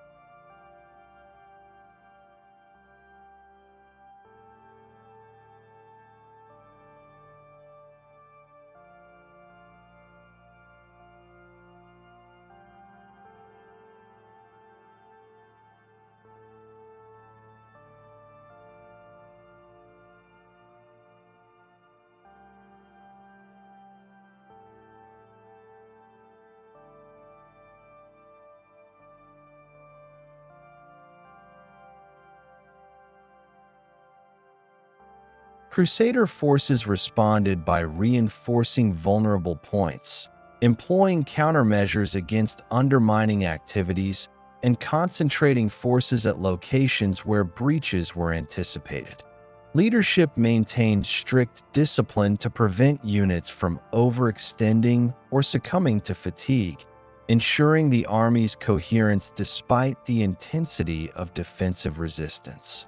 Attrition remained a persistent challenge during the siege. Disease, malnutrition, and exhaustion affected both combatants and non-combatants, with crowded conditions within encampments exacerbating the spread of illness. Historical accounts indicate that dysentery and fever were prevalent, while the strain on horses and pack animals limited the mobility of cavalry and the transport of siege equipment. Leaders mitigated these issues through rotation of units, rationing of supplies, and establishment of temporary medical facilities. The ability to sustain operations under adverse conditions demonstrated the Army's logistical and organizational competence, which was essential for maintaining momentum during extended siege operations. After several weeks of sustained pressure, the Crusaders achieved a breach in the walls, facilitated by concentrated attacks using siege towers, battering rams, and mining operations. Once the breach was secured, coordinated assaults allowed infantry and cavalry to enter the city. Urban combat ensued, with combatants clearing sections of walls, gates, and interior streets occupied by defenders. The fighting was intense and methodical, relying on coordinated formations, archery support, and the strategic use of cavalry to exploit openings created by infantry assaults. Leadership ensured that units moved systematically, preventing chaos and allowing the army to consolidate gains incrementally within the city. By July 15, 1099, the Crusaders had captured Jerusalem, establishing control over the city and its surrounding fortifications.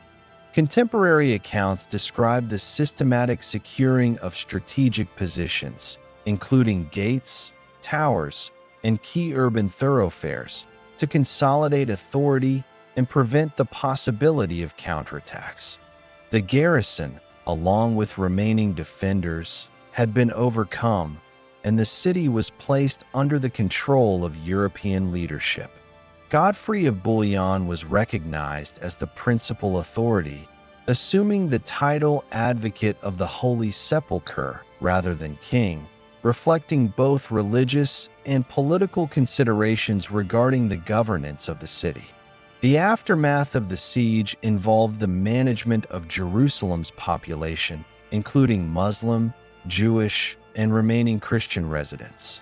Crusader leaders organized garrisoning of key positions, establishment of administrative structures, and regulation of supplies to prevent unrest or rebellion.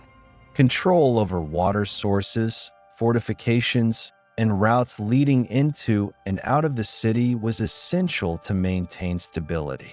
The capture of Jerusalem also enabled the Crusaders to plan further operations in surrounding territories, securing roads, smaller fortresses, and strategic locations necessary to consolidate their position in the region and ensure the security of supply lines.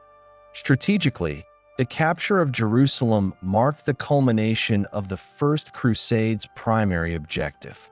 The successful siege demonstrated the capability of European forces to conduct extended military operations far from their homelands, integrating heavy cavalry, infantry, engineers, and logistical support to overcome fortified cities under challenging environmental and operational conditions. Lessons regarding siege tactics, operational planning, supply management, and coordination among multinational contingents informed subsequent military operations in the Levant, including the establishment of Crusader states and defense against counterattacks from neighboring Muslim powers. The fall of Jerusalem also had profound symbolic and political significance. Control of the city reinforced the legitimacy of the crusade in the eyes of participants and European audiences, fulfilling the religious objective articulated at the Council of Clermont. It established a precedent for the integration of military, logistical, and ideological strategies in long-distance campaigns and provided a model for subsequent crusading operations. The city became both a religious focal point and a strategic base, influencing the structure of governance, fortification, and defense in the newly established Crusader territories throughout the Levant. The operational and strategic outcomes of the siege reinforced the effectiveness of disciplined European armies in combined operations, demonstrating that coordination of cavalry, infantry, and siege engineering, supported by organized logistics and ideological cohesion, could achieve decisive results against fortified urban centers. The capture of Jerusalem solidified European control over a key region, provided a base for the consolidation of surrounding territories, and established the framework for governance and defense that would underpin the formation of the Kingdom of Jerusalem and other Crusader states. Following the capture of Jerusalem in July 1099, the Crusader army transitioned from active campaigning to the establishment of long-term control over the newly conquered territories. The immediate challenge was consolidating authority over a region that had been under Fatimid control, with a population composed primarily of Muslims, alongside Christian and Jewish communities.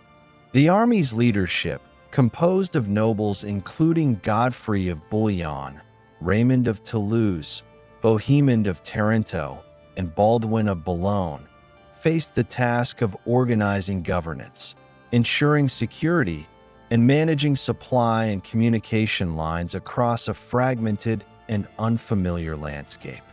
The creation of administrative structures was essential for maintaining control.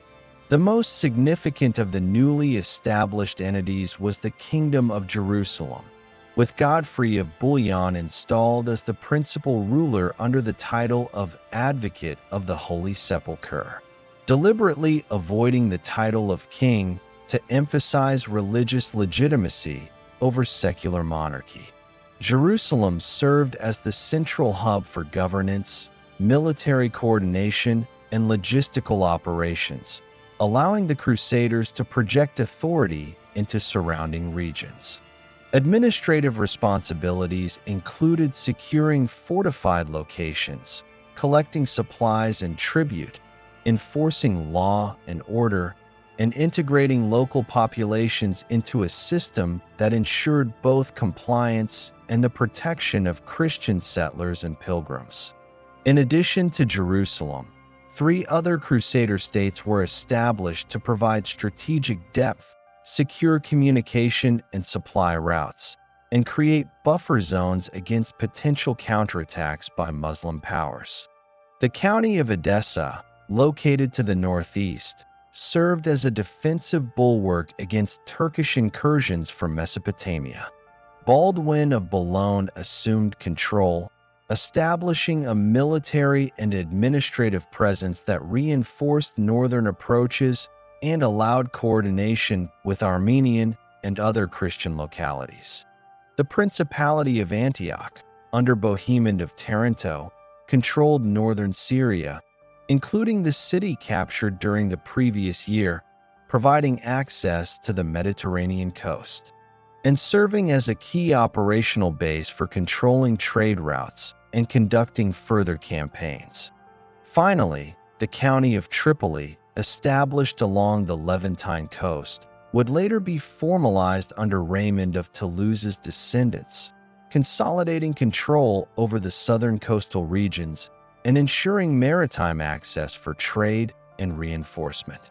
Securing these territories required the construction and maintenance of fortifications and garrisons. Crusader leaders reinforced captured cities, castles, and fortresses to defend against both organized military opposition and sporadic raids.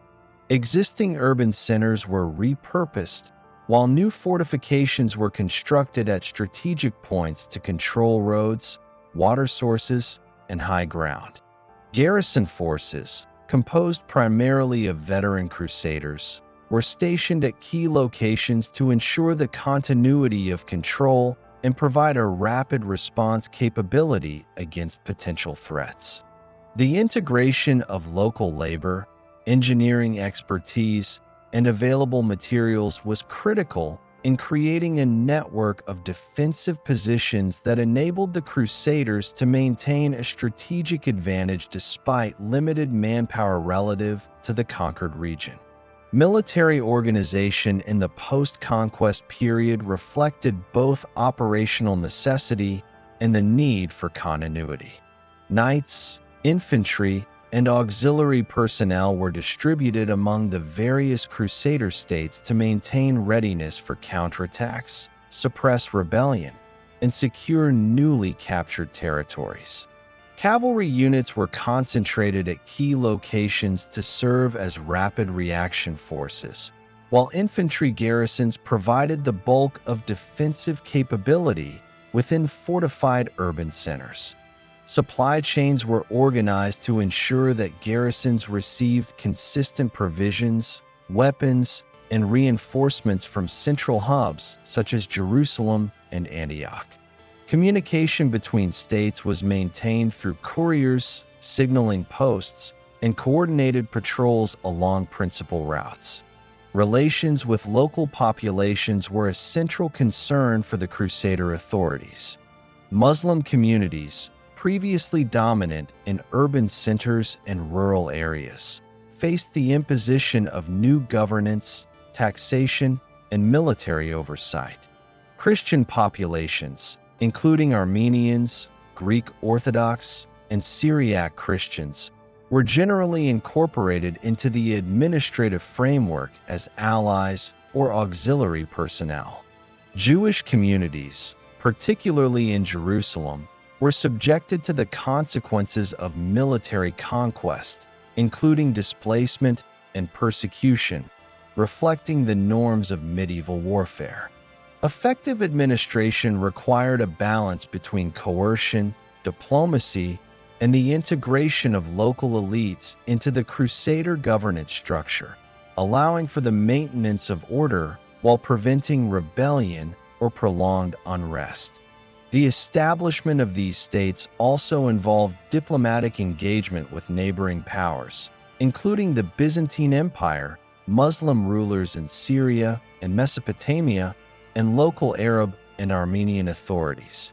Relations with Byzantium were particularly sensitive, as the empire claimed suzerainty over portions of the Crusader conquests, especially in Antioch.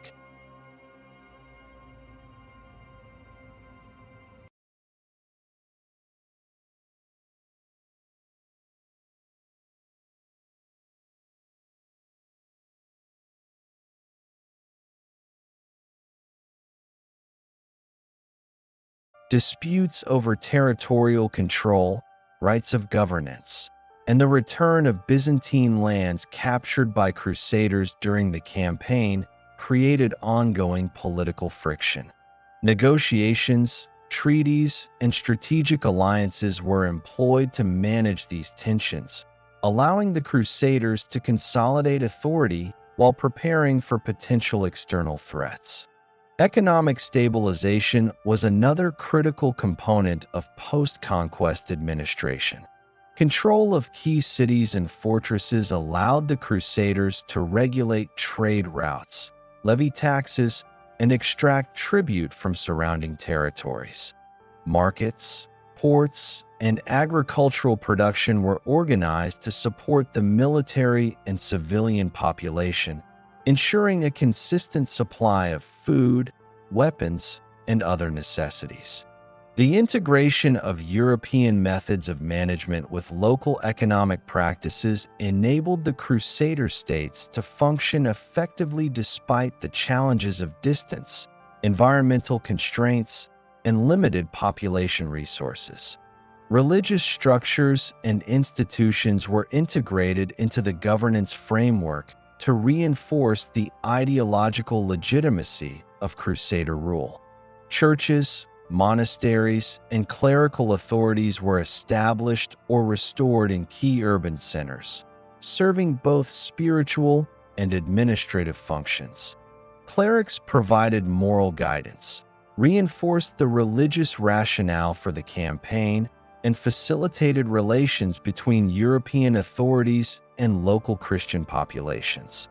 The presence of religious institutions also contributed to the long-term consolidation of European cultural and religious influence in the region, shaping both governance practices and social norms within the Crusader states.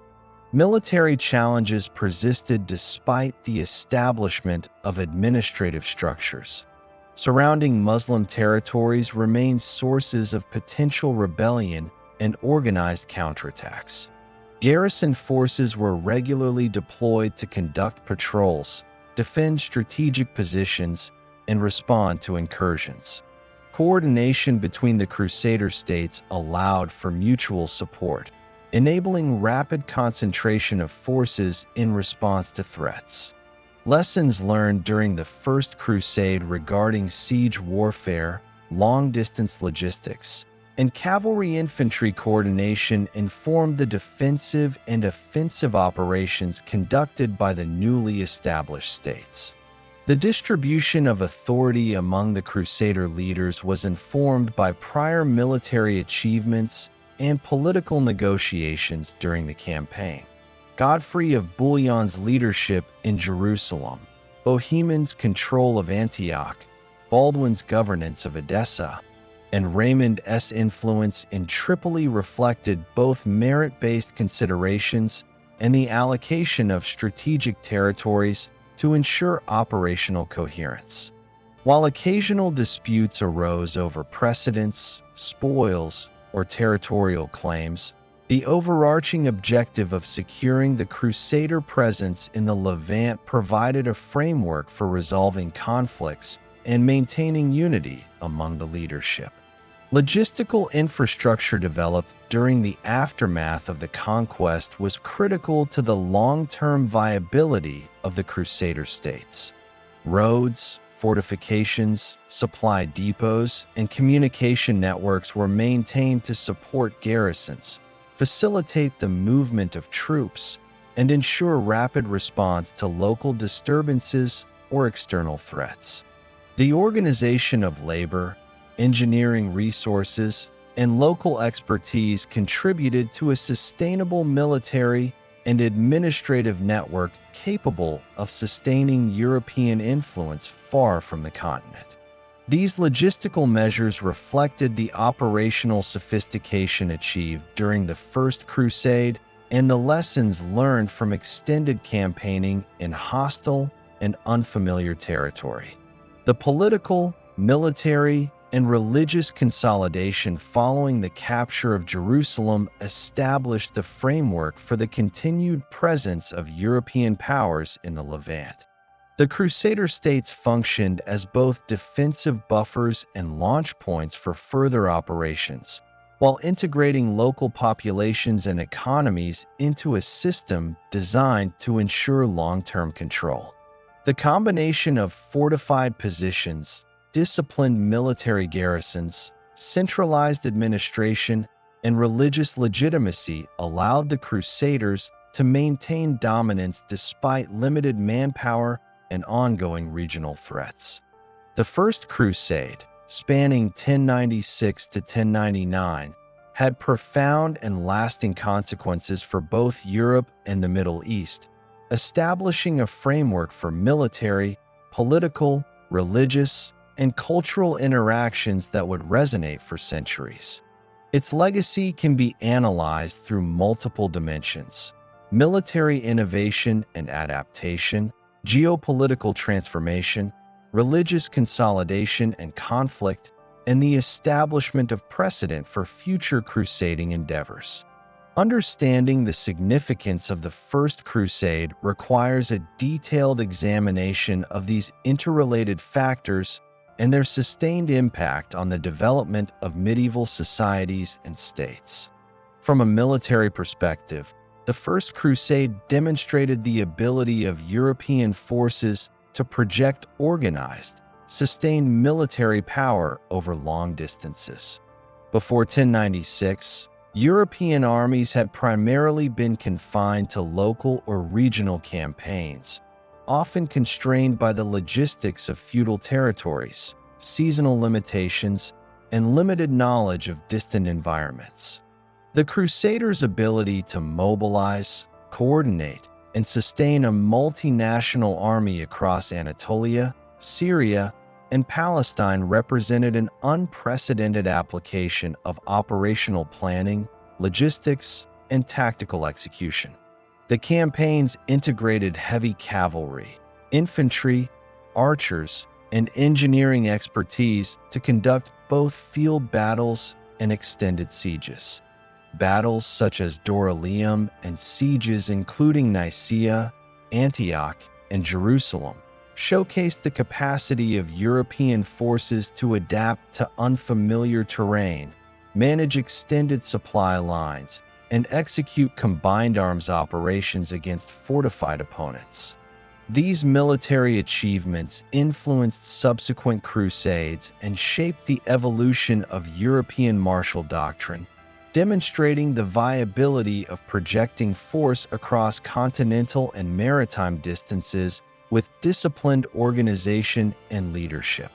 The geopolitical impact of the First Crusade was equally significant. The capture of Jerusalem and the establishment of the Crusader states, Jerusalem, Edessa, Antioch, and Tripoli, reshaped the political map of the Levant. These territories functioned as military, administrative, and economic hubs that extended European influence into the Eastern Mediterranean. The presence of European polities in a region traditionally dominated by Islamic powers created enduring friction and competition for control of strategic cities, trade routes, and fertile lands. Crusader states operated as both defensive buffers and offensive staging points, facilitating further campaigns while integrating local populations into administrative and military systems. The geopolitical consequences extended beyond the immediate territories. The redistribution of power influenced neighboring Muslim states, prompted alliances and conflicts, and altered Byzantine interactions with European powers, particularly regarding the recognition of territorial claims and the return of former imperial lands. These transformations established a foundation for protracted conflict, diplomacy, and negotiation that characterized the Eastern Mediterranean in the 12th and 13th centuries. Religiously, the First Crusade reinforced the authority and influence of the papacy while shaping Christian-Muslim relations. The campaign exemplified the capacity of the papacy to mobilize military action through the ideological framing of warfare as a holy endeavor. Pope Urban II's call at the Council of Clermont in 1095 initiated an unprecedented transnational movement, integrating religious motivation with political and military objectives.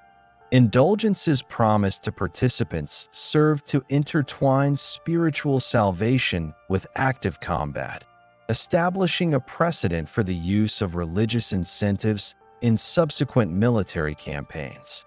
The conquest of Jerusalem, in particular, symbolized the fulfillment of religious objectives, providing European Christendom with a tangible representation of divine favor and authority. At the same time, the imposition of European control over predominantly Muslim populations, including the mass killings during the Siege of Jerusalem, intensified religious antagonisms, creating enduring animosities that would inform subsequent crusading endeavors and influence interfaith relations for generations. Economically, the First Crusade facilitated the integration of Mediterranean trade networks and contributed to the development of urban centers within Crusader-controlled territories. The establishment of fortified cities, garrisons, and administrative centers enabled the regulation of trade routes and the extraction of tribute, ensuring the sustainability of military and political control. Access to ports along the Levantine coast allowed for maritime supply, communication, and commerce with European states, reinforcing the economic interdependence of Crusader polities and European markets. These interactions promoted the transfer of knowledge, technology, and goods, influencing both European economic development and regional economic patterns in the Levant. The consolidation of trade and logistics within Crusader states established a model for sustaining long-distance military enterprises while simultaneously integrating captured territories into broader economic networks. The First Crusade also had implications for social and cultural structures. The movement mobilized individuals from diverse regions, including France, Italy, Normandy, and other areas, resulting in significant demographic shifts as participants migrated, settled, and established governance in the Levant. European feudal structures were partially replicated within Crusader states, adapting to local conditions and integrating existing administrative practices from Armenia. These lessons influenced the planning of future crusades, as European leaders and military strategists sought to replicate operational successes while addressing limitations observed during the initial expedition, including attrition due to disease, inadequate local knowledge, and the challenges of coordinating among multiple autonomous contingents with diverse leadership priorities. The First Crusade also had enduring implications for diplomatic relations. Interactions with the Byzantine Empire highlighted the complexities of alliance, suzerainty, and territorial claims, revealing the need for clear agreements and recognition of authority in multinational operations. Relations with Muslim states illustrated the necessity of both military strength and diplomatic negotiation to manage threats, secure borders, and stabilize conquered territories. The experience of the First Crusade informed subsequent engagement strategies, emphasizing the interplay of military, religious, and diplomatic tools in achieving and maintaining territorial objectives over extended periods. Culturally and symbolically, the First Crusade established a framework for the European conception of holy war, influencing literature, chronicles, and historiography. The campaign was documented extensively by participants and contemporary observers, producing a corpus of sources that informed perceptions of divine sanction, heroism, and religious obligation. These narratives shaped collective memory, codified military ideals, and provided ideological justification for subsequent campaigns. The documentation of logistical practices, tactical innovation, and siege methodology contributed to the development of military science, reflecting a continuity of knowledge that extended beyond the immediate context of the First Crusade. Finally, the First Crusade established the precedent for long-term European presence in the Levant, setting the stage for recurring crusading campaigns over the following 2 centuries. The creation of Crusader states, integration of military, administrative, and religious structures, and demonstration of operational feasibility provided a model for future expeditions. Subsequent crusades would draw on the experiences of 1096 to 1099, attempting to replicate successes, correct failures, and expand European influence, while confronting the ongoing resistance of Muslim powers and the complex realities of regional politics. The campaign also reshaped European internal dynamics. Participation in the First Crusade altered feudal relationships, redistributed wealth and titles, and provided opportunities for ambitious nobles and knights to gain land, prestige, and influence. Recruitment, organization, and leadership demonstrated the capacity for transnational coordination, linking political, military, and religious hierarchies in unprecedented ways. The interplay between local and continental power structures, reinforced through shared military enterprise and ideological motivation, contributed to the evolution of governance and military strategy in Europe. In sum, the First Crusade's legacy is multifaceted, encompassing military, political, economic, religious, and cultural dimensions. It exemplified the capacity for sustained transnational military operations, reshaped the political map of the Eastern Mediterranean, strengthened papal influence, and intensified Christian-Muslim relations. The Crusader states established enduring frameworks for governance, logistics, and defense, while the broader strategic, logistical, and ideological lessons informed subsequent crusades and military operations. The significance of the First Crusade extends beyond the immediate conquest of Jerusalem and surrounding territories, influencing European and Middle Eastern history in profound and lasting ways.